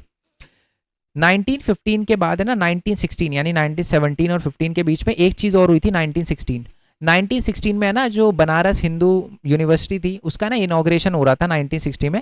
बनारस हिंदू यूनिवर्सिटी का 1916 के अंदर इनॉग्रेशन हो रहा था, और वो जो इनॉग्रेशन है वहाँ पर एनी बेसेंट, है ना, जवाहरलाल नेहरू और भी बड़े बड़े नेता आए थे, और वहाँ पर पहली बार गांधी जी ने अपनी स्पीच दी थी और लोग बड़ा इन्फ्लुएंस हुए थे क्योंकि उन्होंने गरीबों के लिए बात करी थी। मैं वो दिखा भी देता हूँ पैराग्राफ, क्योंकि अलग से क्वेश्चन आ सकता है कि उन्होंने क्या स्पीच दी थी। कहाँ गया जी, एक सेकेंड, ये रही जी, नहीं नहीं ऊपर है, ये रहा जी। ठीक है, तो जब गांधी जी की बात आई तो गांधी जी ने बोला, उन्होंने बोला कि वो certain the most gorgeous show, क्या वो ताना देते हुए बोलते हैं कि certainly the most gorgeous show, gorgeous show कहते बोलते हैं कि अमीर अमीर लोग आ रहे हैं इस वाले यहाँ पर, तो बीएचयू के इनॉग्रेशन में सबके गले पे हार है, ये मतलब मजे लेते हुए बोलते हैं Gandhi ji. But he worried about the contrast between the richly bedecked and noble and the peasant. वो कहते हैं इंडिया में मैं सबसे जो है मेरे को डर सिर्फ इस बात का है, जो गैप है ना अमीर और गरीब के बीच में, वो मेरे को दिख रहा है। यहाँ पर इंडियन नहीं है कोई, एक तरह से बोलते हैं यहाँ कोई इंडियन नहीं है, यहाँ तो सारे रिच बैठे हुए हैं, कोई भी इंडियन नहीं है। ठीक है, एक्चुअल में इंडियन बोलते हैं कि वो तो फार्मर है। वो कहते हैं कि हमें जो साल्वेशन है, हमें जो आज़ादी है ना, स्वतंत्रता है, वो लॉयर से, डॉक्टर से, क्योंकि वहाँ सारे लॉयर डॉक्टर रिच लैंडलॉर्ड बैठे थे, कहते हैं उनसे नहीं मिलेगी हमें, आपसे नहीं मिलेगी, हमें मिलेगी फार्मर से। ठीक है, अब ये ऑब्वियसली बात है, ये बात सुन के बड़े बड़े लोग जो वहाँ पर बैठे थे वो तो गुस्सा हो जाएंगे शायद, इसमें लिखा नहीं है उनका क्या रिएक्शन था, बट ऑब्वियसली बात है गुस्सा हो जाएंगे ये बात सुनकर। बट गांधी जी गरीब लोगों के नजरों में चढ़ गए थे, क्या ये बंदा हमारे लिए कैसे बात कर रहा है, मतलब एक आ जाता है कि यार ये तो बढ़िया बंदा है। इसी की वजह से तो फिर वो राम कुमार शुक्ला गांधी जी को लेकर गए थे चंपारण में, क्या आप हमारी मदद कर रहे हो, गरीबों के लिए बात करते हो, चलो मेरे साथ, है ना। चलो जी, हमें दो समझ आ गए मूवमेंट। उसके बाद क्या होता है कि गांधी जी क्या करते हैं, उसके बाद एक रॉलेट एक्ट सत्याग्रह ब्रिटिश लेकर आती है। रॉलेट एक्ट क्या होता है, ब्रिटिश बोलते हैं कि किसी भी बंदे को 2 साल तक बिना मुकदमा चलाए जो है वो जेल में रखा जा सकता है। अब इसको लेकर गांधी जी ने सत्याग्रह, लोगों ने सत्याग्रह करा, लोगों ने सपोर्ट वगैरह भी करा। ठीक है, बट उसके बाद जो है वो एक जगह पर वायलेंस हो गया था, चौरी चौरा गोरखपुर के अंदर एक जगह पड़ती है, वहां पर वायलेंस हो गया था और गांधी जी ने सत्याग्रह अपना पूरा का पूरा वापस ले लिया। क्लियर। फिर गांधी जी ने एक और मूवमेंट करा था, वो करा था 1921-22 के टाइम में, और वो मूवमेंट कौन सा था, वो था जी non cooperation movement. Non cooperation का मूवमेंट का क्या मतलब है कि ब्रिटिश से कॉपरेट करना छोड़ दो, ब्रिटिश के कपड़े पहनना छोड़ दो, यानी ब्रिटिश की मील के बने हुए, ब्रिटिश की फैक्ट्री के बने हुए, ब्रिटिश के स्कूल जाना छोड़ दो, टीचर पढ़ाना छोड़ दे, लॉयर लीगल प्रैक्टिस छोड़ दे, जितने भी अवार्ड है वो सारे वापस कर दो, और अगर आप ब्रिटिश से कॉपरेट करना छोड़ दोगे ना तो ब्रिटिश 1 साल में यहाँ से रफा दफा हो जाएगा। ये गांधी जी ने बोला था।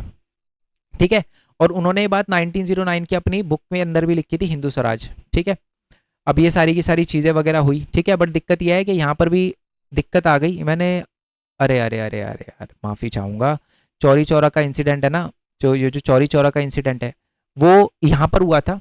ओके, जो गांधी जी ने रॉलेट एक्ट सत्याग्रह था ना वो वापस लिया था, क्योंकि जलियांवाला बाग मैसेकर हो गया था, और जलियांवाला बाग मैसेकर के बाद है ना हमने भी जो है वो ब्रिटिश बिल्डिंगों पे अटैक करना शुरू कर दिया था, इसलिए गांधी जी ने जो है वो मतलब ये पूरा का पूरा रॉलेट एक्ट सत्याग्रह वापस ले लिया। ठीक है, कन्फ्यूजन ना हो, अच्छा मतलब आई होप समझ आ गया हो।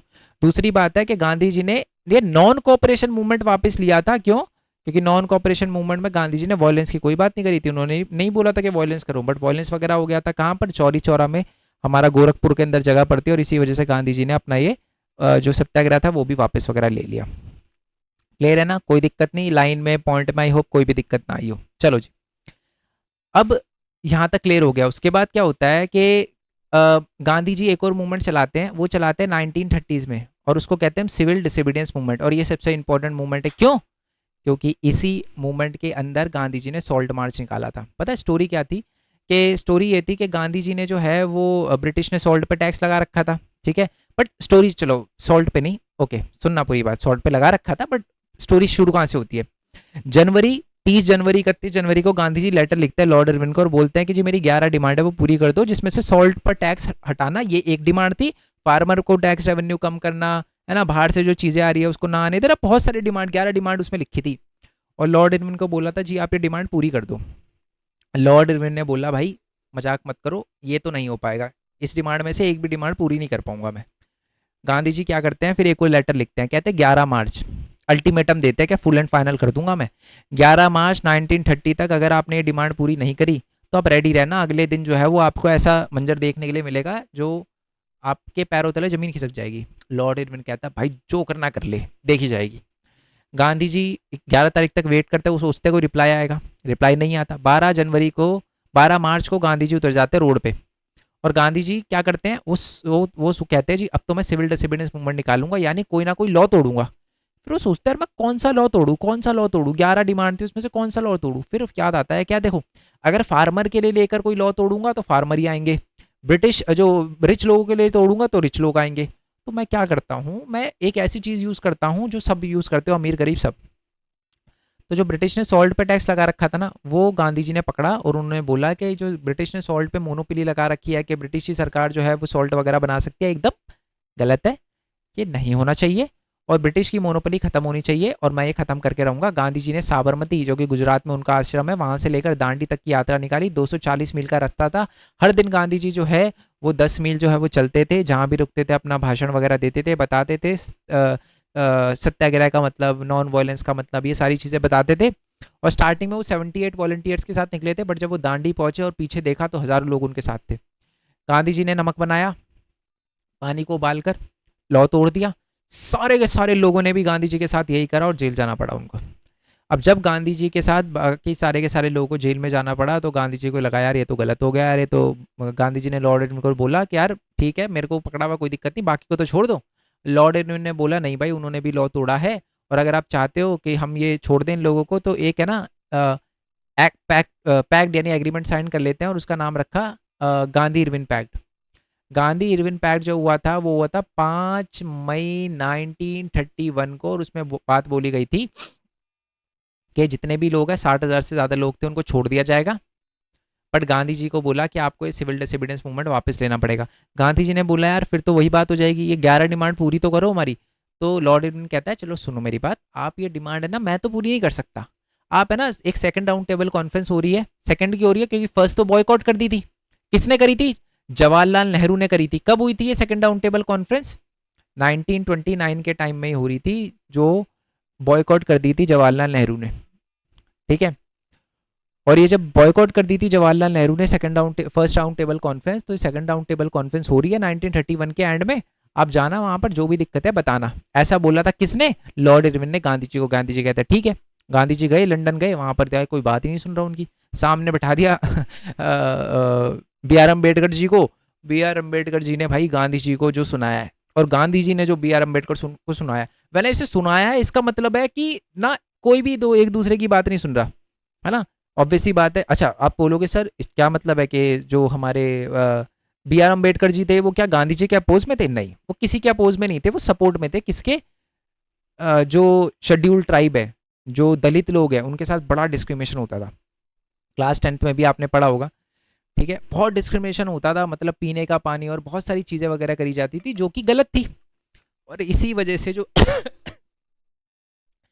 इसी वजह से क्या हुआ कि कोई गांधी जी जो है वो बोलते भाई ये 11 डिमांड, जो बी आर अम्बेडकर बोलते पहले दलितों के लिए कुछ करो, तो इस चक्कर में खाली हाथ आना पड़ा गांधी जी को। ये बुक में नहीं लिखा हुआ, लिखने की जरूरत नहीं है, मैंने एक्स्ट्रा बता दिया आपको। गांधी जी आते तो देखते हैं यार यहाँ पर तो अलग सीन है, लोगों को तो छोड़ दिया बट कांग्रेस के बड़े बड़े नेताओं को जेल में डाल दिया। गांधी जी फिर से दोबारा आंदोलन पर उतर जाते हैं, बट इस समय लोग कोई सपोर्ट नहीं करता। गांधी जी को बोलते हैं यार कभी आप ऑन करते हो, कभी कोई मूवमेंट कोई ऑफ करते हो, तो ये तो गलत बात है। ओके चलो जी, आई होप ये बात आपको क्लियर हो गई हो। अब एक और चीज़ है, लास्ट टॉपिक है। 1942 में है ना गांधी जी एक और मूवमेंट करते हैं जिस मूवमेंट को कहा जाता है क्विट इंडिया मूवमेंट। ये बहुत इंपॉर्टेंट है। 8 अगस्त 1942 को ये मूवमेंट करा जाता है और इस मूवमेंट में ना कोई भी मेन लीडर नहीं होता। इसमें ना गांधी जी करो या मरो का नारा दे देते हैं और बोलते हैं कि हमें आज़ादी मिलनी ही चाहिए, मतलब करो या मरो। कोई लीडर आपके साथ है या नहीं है आप छोड़ना मत। गांधी जी के साथ बड़े बड़े कांग्रेस के नेताओं को जेल में डाल दिया था, फिर भी लोग रोड पे ही रहे, वो पीछे नहीं हटे, डरे नहीं ब्रिटिश से, क्योंकि गांधी जी ने करो मरो का नारा दे दिया था। ठीक है, उसके बाद क्या हुआ था कि 1942 में फिर आपको पता है कैबिनेट मिशन आया था, कैबिनेट मिशन भी फेल हो गया था, है ना। और कैबिनेट मिशन का मेन रूल था कि हिंदू की, मतलब हिंदू मुस्लिम यानी जो मुस्लिम लीग थी, मुस्लिम लीग की और कांग्रेस के बीच में डिस्प्यूट वगैरह ख़त्म करना, वो डिस्प्यूट वगैरह ख़त्म नहीं हो पाया, वो फेल हो गई और वापस जो है वो हो गया ये वाली प्रॉब्लम वगैरह। तो इस वजह से क्या हुआ कि इंडिया को फिर एंड में अल्टीमेटम आज़ादी देनी पड़ी। माउंट बेटन जो है उसने इंडिया को जब वो वायसराय था तो इंडिया को एक्चुअल में इंडिपेंडेंस वगैरह मिली थी। क्लियर हो गया? चलो जी, अब एक ये सुन ले, 3 मार्क्स में कभी कभार क्वेश्चन आ जाता है। एक तो ये डायरेक्ट एक्शन डे कब मनाया जाता है? 16 अगस्त 1946 को मनाया था, मोहम्मद अली जिन्ना ने मनाया था। बहुत वॉयलेंस हुआ था इस दिन, उसकी इंटेंशन भी यही थी सही बताऊं तो। ठीक है, चलो अब क्वेश्चन को रीड करना शुरू करते हैं। एक ये क्वेश्चन पहले तो देखो ये पूछा गया है कि गांधी जी का रोल बताओ नेशनल मूवमेंट में, तो जितने भी मूवमेंट हुए ना वो सारे के सारे मूवमेंट वगैरह लिख देना। मैंने आंसर इसी वजह से आपको परफेक्ट तरीके से लिखा गया है कि सारे के सारे मूवमेंट मैंने बता दिए शॉर्ट में, और गांधी जी का रूल बता दिया। ये वाला कभी कभार क्वेश्चन आ जाता है और आपसे पूछा जाता है कि डिफरेंट काइंड ऑफ सोर्सेज, यानी जो भी मूवमेंट वगैरह, मतलब जो भी अलग अलग, आज देखो गांधी जी को गए हुए बहुत टाइम हो गया है, फिर भी हम गांधी जी के बारे में जानते हैं बहुत सारी चीज़ें। तो ये हमें गांधी जी के बारे में इन्फॉर्मेशन कहाँ से मिलती है? तो गांधी जी के बारे में इन्फॉर्मेशन है ना, हमें बहुत सारे अलग अलग सोर्सेज से मिलती है। कहाँ से मिलती है? उनकी बुक से मिलती है जो उन्होंने लिखी थी, the story of my experiment with truth. कुछ लेटर से मिलती है जो उन्होंने लॉर्ड इरविन को दिया था, पता चलता है कि कैसा बिहेवियर था उनका। राइटिंग से, जो उन्होंने आर्टिकल वगैरह लिखे थे हरिजन में और यंग इंडिया में, जो उन्होंने स्पीचेस दी थी, है ना, वो हिंदू बनारस हिंदू यूनिवर्सिटी के अंदर। साथ में जो जनरल्स वगैरह यानी जो हरिजन और नव जीवन करके जो उन्होंने हरि जनरल एडिट किए थे, मतलब एक तरह से जो लिखे थे उन्होंने। पब्लिक स्टेटमेंट जो उनकी थी, गवर्नमेंट रिकॉर्ड थे, है ना, पुलिस रिकॉर्ड थे, और जो न्यूज़पेपर थे, उनसे कहीं ना कहीं गांधी जी के बारे में बहुत डीप हमें नॉलेज मिलती है, उनके बारे में जानकारी वगैरह मिलती है। ठीक है। अच्छा जी, ये वाला क्वेश्चन देखो, by 1922 Gandhi ji become the people's leader. कुछ नहीं करना, 1915 जब से गांधी जी आए थे, ध्यान से देखो, 1915 जब से गांधी जी आए थे तब से लेकर 1922 तक जितने भी मूवमेंट हुए सारे लिख देने हैं। 8 नंबर का क्वेश्चन है ये। और ये सीडीएम वाला क्वेश्चन है पहला, सीडीएम क्यों हुआ, सीडीएम के कॉजेज क्या थे, सिविल डिसोबीडियंस मूवमेंट, वही सॉल्ट मार्च वाला, वो पूरा का पूरा लिख देना है। ठीक है। चलो जी, आई होप ये सारे के सारे क्वेश्चन आपको समझ आ गए, और स्टोरी भी मैंने जो है वो आपको डीप में जो है वो सारी की सारी चीज़ें वगैरह बता दी। क्लियर है? चलो जी, एक और याद रखना, इसमें एक एमसीक्यू का क्वेश्चन है, ऑल तो मैंने एमसीक्यू के लिए पहले ही बता दिया, बट फिर भी बता देता हूँ। एक कमला चट्टोपाध्याय करके थी। पहले ना गांधी जी नहीं चाहते थे कि सिविल डिसोबीडियंस मूवमेंट में फीमेल भी पार्टिसिपेट करे, बट कमला चट्टोपाध्याय ने गांधी जी को मनवाया था। चट्टोपाध्याय, चैटर्जी, जो भी आप बोलना चाहो। एंड एमसीक्यू की वीडियो वगैरह देख लेना भाई, दोबारा से बता रहा हूँ मैं। ठीक है, फिर आप बोलोगे सर एमसीक्यू और नहीं करे। ठीक है, तो ये वाली बात है। हिंदी में जो है मैं पहले ये वीडियो वगैरह डाल चुका हूँ, थर्ड बुक जो है वो कंप्लीट करवा चुका हूँ। ओके, चलो, क्लियर हो गया है वाला हमारा। अब आ जाते हैं लास्ट वाले चैप्टर पे। ये सुन लो जी, framing of the Indian constitution. ठीक है, इस पे ना मैं कुछ पहले तो बेसिक बेसिक नॉलेज, एक एक मार्क्स के एमसीक्यू मैं बताऊं क्या, एक एक मार्क्स के एमसीक्यू, चलो सुन ही लो यार जब कर ही रहे हैं तो। 9 दिसंबर 1946 को हमारा कॉन्स्टिट्यूशन बनना स्टार्ट हुआ। 26 नवंबर 1946 को हमारा 49 को हमारा कॉन्स्टिट्यूशन रेडी हो गया। 26 जनवरी 1950 को हमारा कॉन्स्टिट्यूशन जो है वो फोर्स में आया। कितना टाइम लगा? 2 साल 11 महीने 18 दिन लगे हमारे कॉन्स्टिट्यूशन को बनने में। हमारे कॉन्स्टिट्यूशन को बनाने में बहुत सारे लोगों का रोल था। टोटल मिला के आपको पता है कॉन्स्टिट्यूंट असेंबली थी जिसमें 389 मेंबर थे। ठीक है, 292 जो थे वो ब्रिटिश प्रोविंस से थे, 93 जो थे वो हमारे रजवाड़ों से थे, प्रिंसी स्टेट से थे, और 4 चीफ कमिश्नर एरिया, टोटल कर लेना 389 बनेगा। ओके, हमारे कॉन्स्टिट्यूशन में बहुत ऐसे लोग थे जिनका बहुत इंपॉर्टेंट रोल माना जाता है। पहले तो जवाहरलाल नेहरू। ये मैं सारी चीज़ें यही करवा रहा हूँ, फिर इस फॉर्मेलिटी रहेगी पीडीएफ दिखाना। जवाहरलाल नेहरू, सर जवाहरलाल नेहरू ने क्या किया था? ऑब्जेक्टिव रेजोल्यूशन लेकर आए थे 13 दिसंबर 1946 को, और ये नेशनल फ्लैग और हमारा वो लेकर आए थे वो। ओके, दूसरे जो थे वो राजेंद्र प्रसाद थे, कॉन्स्टिट्यूएंट असेंबली के हेड थे राजेंद्र प्रसाद। ठीक है, और इन्होंने सबको बोलने का टाइम दिया था कॉन्स्टिट्यूएंट असेंबली में, ये उनका रोल और ये काम है उनका।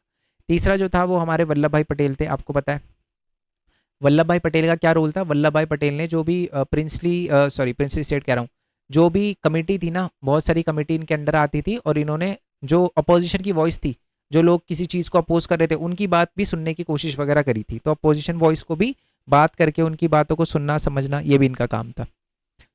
जवाहरलाल नेहरू हो गए, राजेंद्र प्रसाद हो गए, वल्लभ भाई पटेल हो गए, और कौन थे हमारे चौथे जो हो गए? डॉक्टर भीमराव अम्बेडकर, कॉन्स्टिट्यूशन वगैरह बनाया था। और 2 पर्सन और थे, वो 2 पर्सन कौन थे? पहले तो के एम मुंशी गुजरात से थे, और अलादी कृष्ण स्वामी अय्यर मद्रास से थे।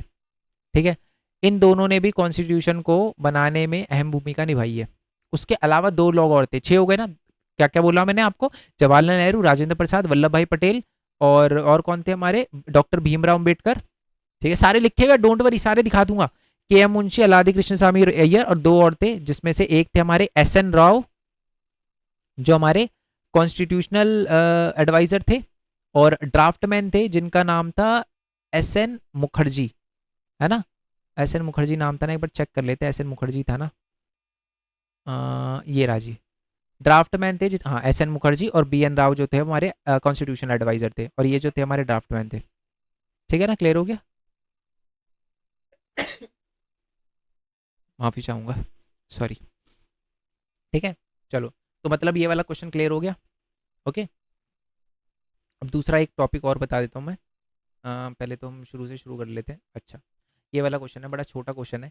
सोमनाथ लहरिया ना एक पर्सन थे, पता क्या होती है, जो हमारी 1946 में कॉन्स्टिट्यूशन असेंबली बनती है, साफ आपको पता चल रहा है उस समय तो हम ब्रिटिश के गुलाम थे। तो ब्रिटिश के गुलाम थे। सोमनाथ लहरिया आते हैं और बोलते हैं, कहते हैं कि हम जो संविधान बना रहे हैं ना, कॉन्स्टिट्यूशन बना रहे हैं, वो एक्चुअल में ब्रिटिश बनवाना चाह रहे हैं हमसे, और ब्रिटिश का कहीं ना कहीं हमारे कॉन्स्टिट्यूशन को बनाने में रोल है, तो हम ये है ना एक्चुअल में ब्रिटिश की हेल्प कर रहे हैं। ब्रिटिश हमारे से ही इनका सोच मतलब हम ही कॉन्स्टिट्यूशन बना रहे हैं और ब्रिटिश इसी कॉन्स्टिट्यूशन का यूज करके हमारा शोषण करेंगे।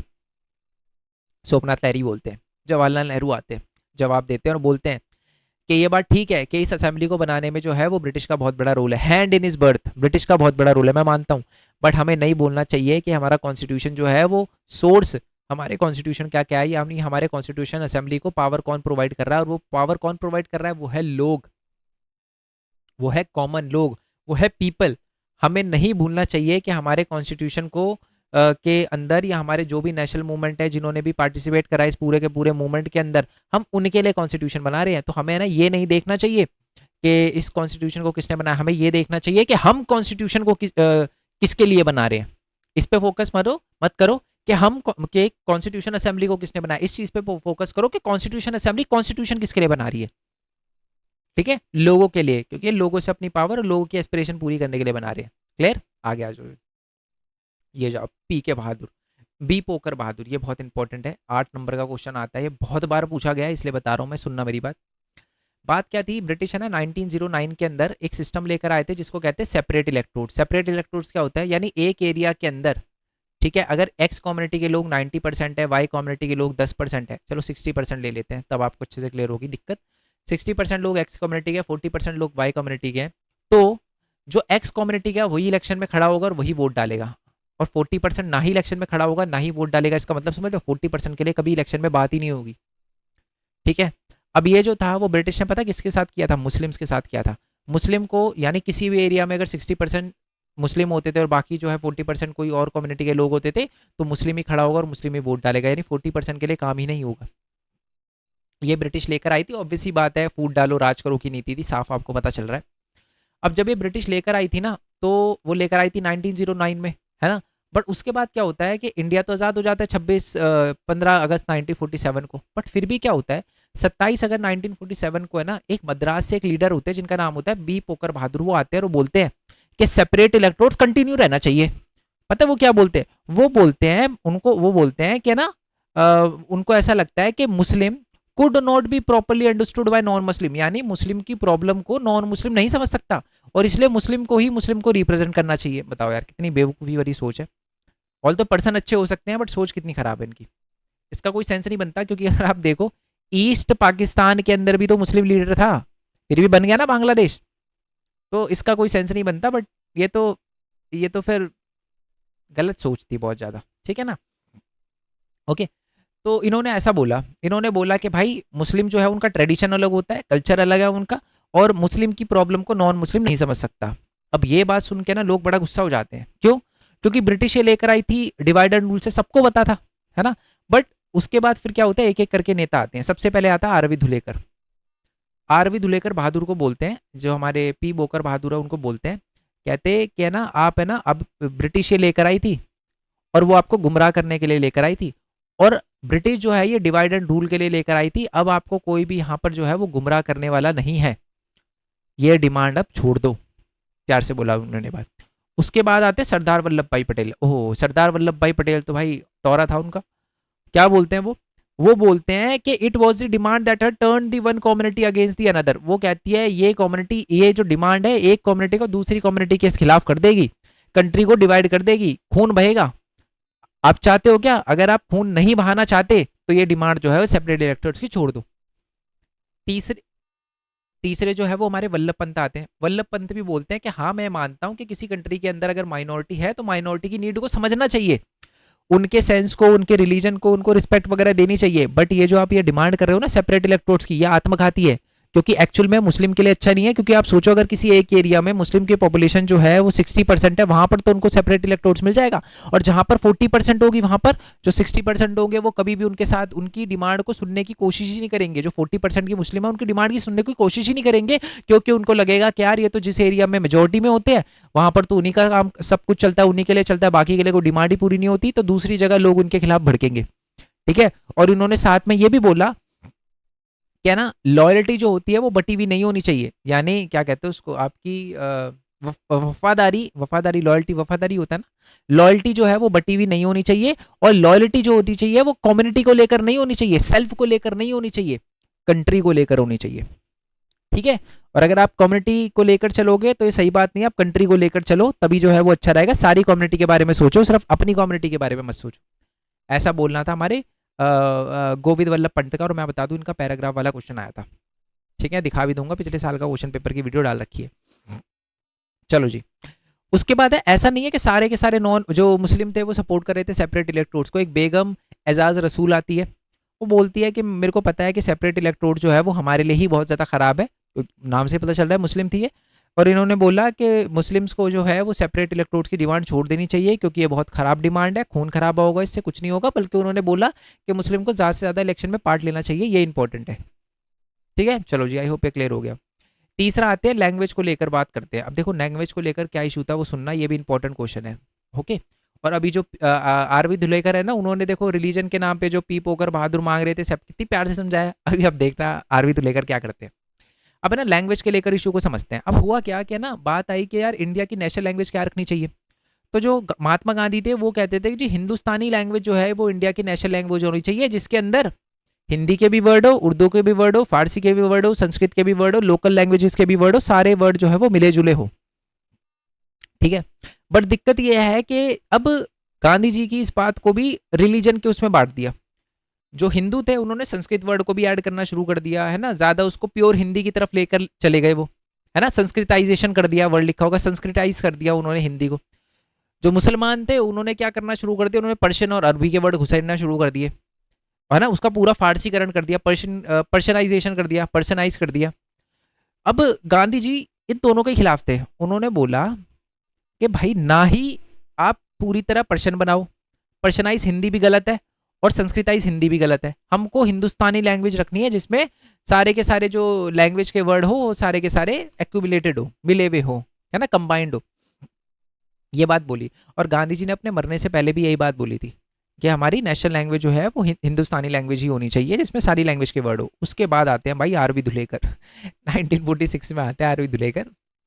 आरवी धुलेकर आते हैं और आरवी धुलेकर बोलते हैं कि जी हिंदी लैंग्वेज हमारी नेशनल लैंग्वेज होनी चाहिए।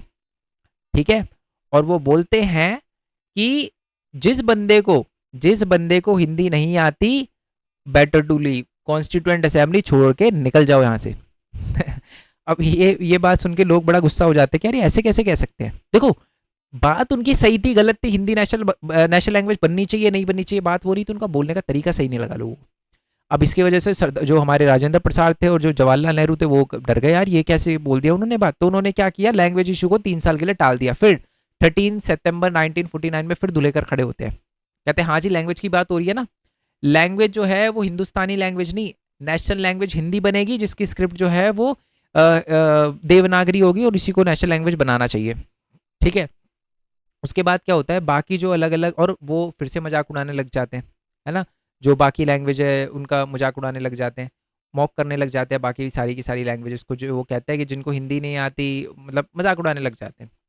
इसी के बाद क्या होता है, एक जी दुर्गावती जो है वो खड़ी होती है, श्रीमती जी दुर्गाबाई खड़ी होती है। ये जो है वो मद्रास से हमारी कॉन्स्टिट्यूशन असेंबली की मेंबर थी, कॉन्स्टिट्यूएंट असेंबली की, ये खड़ी होती है और बोलती है कि ना इंडिया के अंदर जो है ना वो जो हमारी श्रीमती दुर्गाबाई है वो बोलती है कि इंडिया के अंदर, खासकर साउथ इंडिया के अंदर जो है वो हिंदी का अपोज होता है, ये बात मैं मानती हूँ, उन्होंने ऐसा बोला। ठीक है, परंतु फिर भी गांधी जी के कहने पर हमने हिंदी को साउथ में फैलाने की कोशिश करी, स्कूल वगैरह खोले, और आज देख लो रिजल्ट क्या है। मतलब आरवी धुलेकर को कि देखो ये तो हमें बाहर निकलने के लिए बोल रहा है आज। श्री शंकर राव देव भी आते हैं, वो भी बोलते हैं, और मराठी थे नाम से पता चल रहा है, और ये सपोर्ट करते थे हिंदी को, बट उन्होंने बोला कि कुछ ऐसी हरकत मत करो जिससे मैं हिंदी के मेरे दिमाग में सस्पिशन आ जाए। मतलब वो बोल रहे थे कि देखो हिंदी को मैं भी नेशनल लैंग्वेज बनवाना चाहता हूँ, कोई दिक्कत नहीं है, बट ये जो तरीका आप यूज़ कर रहे हो ना सही नहीं है। फिर आते हैं टी ए रामलिंगम चेट्टियार, वो कहते हैं कि there should be a mutual adjustment, mutual adjustment होना चाहिए, फोर्स करने का कोई क्वेश्चन ही नहीं उठता। और ये मुद्दा जो है आज तक अटक कर रह गया, और आज तो इंडिया का सबसे बड़ा मुद्दा है, या मैं कहूँ सेकंड सबसे बड़ा मुद्दा है। फर्स्ट तो आप सबको पता ही है, ठीक है। चलो नेक्स्ट वाले क्वेश्चन पे आते हैं कि explain the argument given by the various member of the constituent assembly in support of the strong centre. अब ये सुन लो, ओके। पता क्या 1947 से पहले सारे के सारे जो हमारे कॉन्स्टिट्यूएंट असेंबली के मेंबर थे ना, उनको एक बात बताती कि भैया सेंटर गवर्नमेंट और स्टेट गवर्नमेंट है, सेंटर गवर्नमेंट को हम पावर नहीं देंगे, क्योंकि हम ब्रिटिश के अभी गुलाम थे। उनको लग रहा था कभी आज़ादी नहीं मिलेगी, तो उनको लग रहा था कि अगर हमने ज़्यादा पावर दे दी तो ब्रिटिश इसी का यूज़ हमारे खिलाफ ही करेंगे। पर जैसे इंडिया को आज़ादी मिल गई ना, तो सारे के सारे लोगों ने बोला यार अब तो स्ट्रॉन्ग सेंट्रल गवर्नमेंट को रखना है। कुछ लोग जो थे वो सेंट्रल गवर्नमेंट के सपोर्ट में थे, कुछ लोग कहते थे कि सेंट्रल गवर्नमेंट को नहीं, स्टेट को ज़्यादा पावर देनी चाहिए। अब दोनों के जजमेंट को हम पढ़ेंगे। जो लोग बोलते थे ना सेंटर को ज़्यादा पावर देनी चाहिए, उसमें थे जी डॉक्टर भीमराव अम्बेडकर, है ना, बालाकृष्णा, हमारे मोदक बालाकृष्णा, क्या नाम था उनका, बालाकृष्णा शर्मा। इन्होंने बोला कि जी सेंट्रल गवर्नमेंट जो है वो ज़्यादा स्ट्रांग होनी चाहिए, ताकि कोई दंगे वगैरह हो तो उसको रोक पाए, कोई दूसरी कंट्री अटैक करे तो उस पर रोक पाए, और साथ में जो इकोनॉमिक एक एरिया के अंदर जो रिसोर्स मिले हुए, एक स्टेट के अंदर रिसोर्स मिले, पूरी कंट्री के डेवलपमेंट में उसको लगाया जा सके। मैं एक बार टाइम देख लेता हूँ, ठीक है, पूरी की पूरी कंट्री के डेवलपमेंट में जो है वो उसको लगाया जा सके, तो इसलिए स्ट्रॉन्ग सेंट्रल गवर्नमेंट का होना जरूरी है। बट कुछ ऐसे पर्सन थे जैसे कि हमारे के संथानाम, ये बोलते थे कि जी स्ट्रॉन्ग, ये मद्रास से थे, ये बोलते थे सेंट्रल गवर्नमेंट को ज्यादा पावर नहीं देनी चाहिए, स्टेट को ज्यादा पावर देनी चाहिए, क्योंकि अगर स्टेट के पास कम पावर होगी तो उन्होंने ये लाइन बोली थी, उन्होंने बोला था कि मैं ऐसा कॉन्स्टिट्यूशन नहीं चाहता जहां पर स्टेट बार बार बोले कि जी मैं अपने एरिया के लोगों को पढ़ा नहीं पा रहा, पैसे दो, है ना, भुखमरी हो रही है, पैसे दो, रोड बनानी है, पैसे दो, सैनिटाइजेशन प्रॉब्लम है, पैसे दो। मतलब वो कहते थे बार बार ऐसी गवर्नमेंट नहीं होनी चाहिए, ऐसा कॉन्स्टिट्यूशन नहीं होना चाहिए जिसमें सारी की सारी पावर सेंट्रल गवर्नमेंट के हाथ में हो, और बार बार सेंट्रल गवर्नमेंट के सामने हाथ मनाना पड़े स्टेट गवर्नमेंट को। इससे कहीं ना कहीं सेंटर भी likely to be break, centre को भी इससे प्रॉब्लम आएगी, ये बोलना था। क्लियर हो गया ना, कोई दिक्कत नहीं है ना। चलो जी, ये मैंने बता दिया, मेंबर वगैरह ये बता रखा है। कॉन्स्टिट्यूएंट असेंबली में जो है वो पब्लिक ओपिनियन को भी लिया जाता था।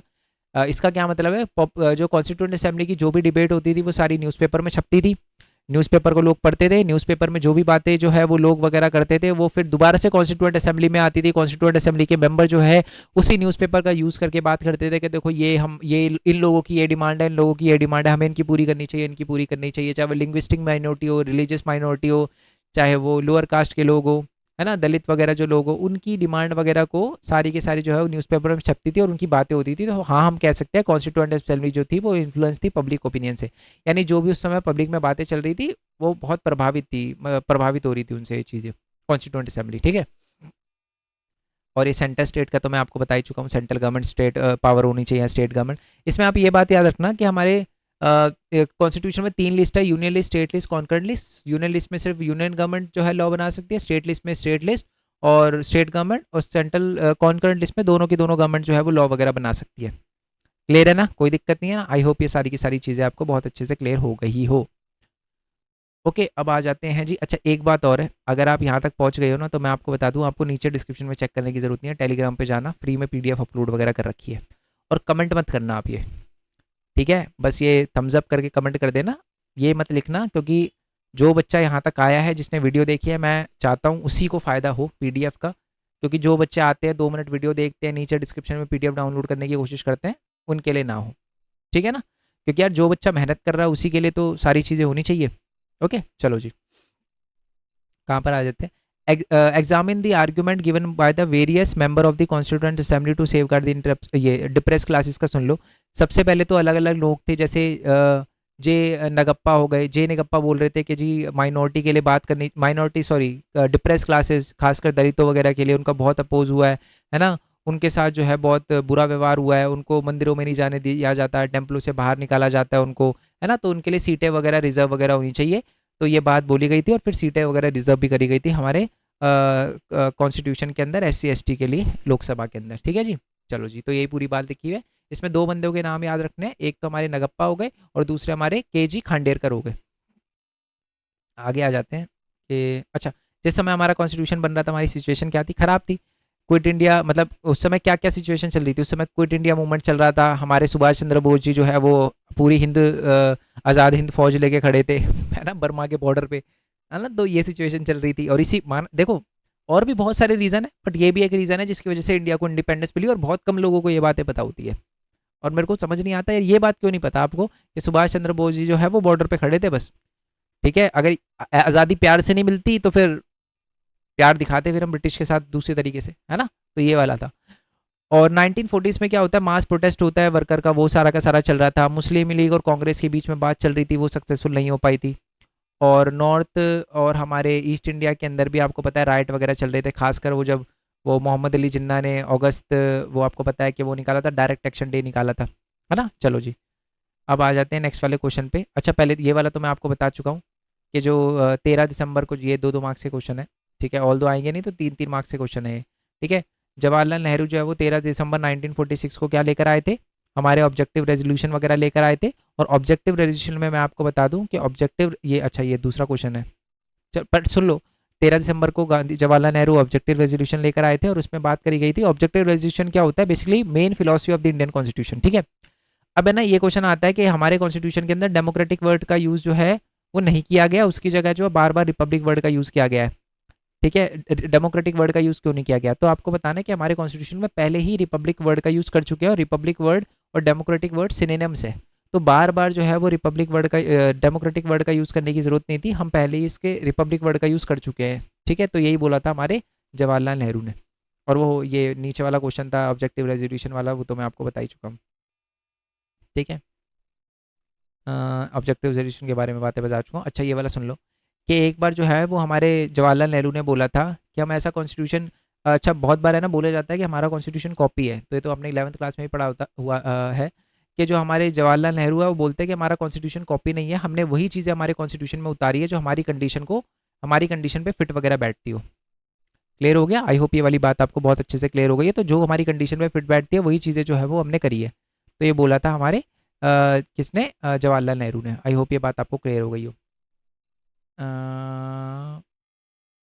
और ये तो सिंपल क्वेश्चन है कि ये इतना इंपॉर्टेंट नहीं है, बट 1946 से पहले कॉन्स्टिट्यूशन कैसा था, 46 के बाद। 1946 से पहले इंडियन लोगों को रिप्रेजेंटेशन नहीं था, यूनिवर्सल एडल्ट फ्रेंचाइजी नहीं थी, बट 1946 के बाद या 47 के बाद जो कॉन्स्टिट्यूशन बना उसमें हमने यूनिवर्सल एडल्ट फ्रेंचाइजी रखी, सबको इंपॉर्टेंस दी, और सिर्फ इसमें इंडिया नहीं थे।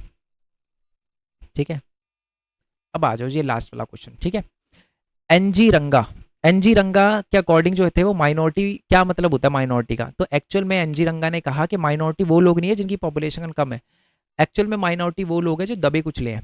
उन्होंने बोला कि देखो इंडिया के कॉन्स्टिट्यूशन में लोगों को राइट्स दिए हैं, राइट टू लिव है, फंडामेंटल राइट है, ये उस बंदे के लिए इररिलेवेंट है जो गांव में रह रहा है और जिसको प्रॉब्लम दिक्कतें लग रही है, जो बहुत गरीब है। ठीक है, तो उनके लिए इनरिलेवेंट है, उनके लिए अगर हम कुछ करना चाहते हैं तो सबसे इंपॉर्टेंट है कि उनके लिए कंडीशन वगैरह इंप्रूव करी जाए। और जयपाल सिंह ने भी जो है वो एक मैं आपको बता दूं कि ट्राइबल लीडर थे, उन्होंने भी बोला कि हमारे साथ भी शोषण हुआ है, आई होप हमको भी जो है ऐसा कॉन्स्टिट्यूशन बनाया जाए जहाँ पर हमारी वॉइस को भी एम्पावर वगैरह किया जाए, हमारी बातें भी सुनी जाए। ठीक है, हमारे साथ वैसे ही बहुत बुरा हुआ और हम नहीं चाहते कि आगे भी हमारे साथ बुरा हो, हमारे रिसोर्सेज लिए जाए बट हमारे लिए कोई काम ना किया जाए। ठीक है, हमारे लिए जो है वो इंटीग्रेशन होनी चाहिए, थोड़े दिल में एम्पथी होनी चाहिए। ठीक है, और वो चाहते थे ट्राइबल लोगों को रिप्रेजेंटेशन दिया जाए, और इसलिए एसटी को रिप्रेजेंटेशन भी दिया गया, लोकसभा में सीटें रिजर्व वगैरह करी गई है। आई होप ये सारा समझ आ गया हो आपको, 1 2 3 चैप्टर सारे के सारे, यानी थर्ड बुक हमारी पूरी की पूरी कंप्लीट हो गई है। दोबारा से बताऊंगा, ये मेन पॉइंट टेक वाला चैनल है, इसको सब्सक्राइब वगैरह कर लेना।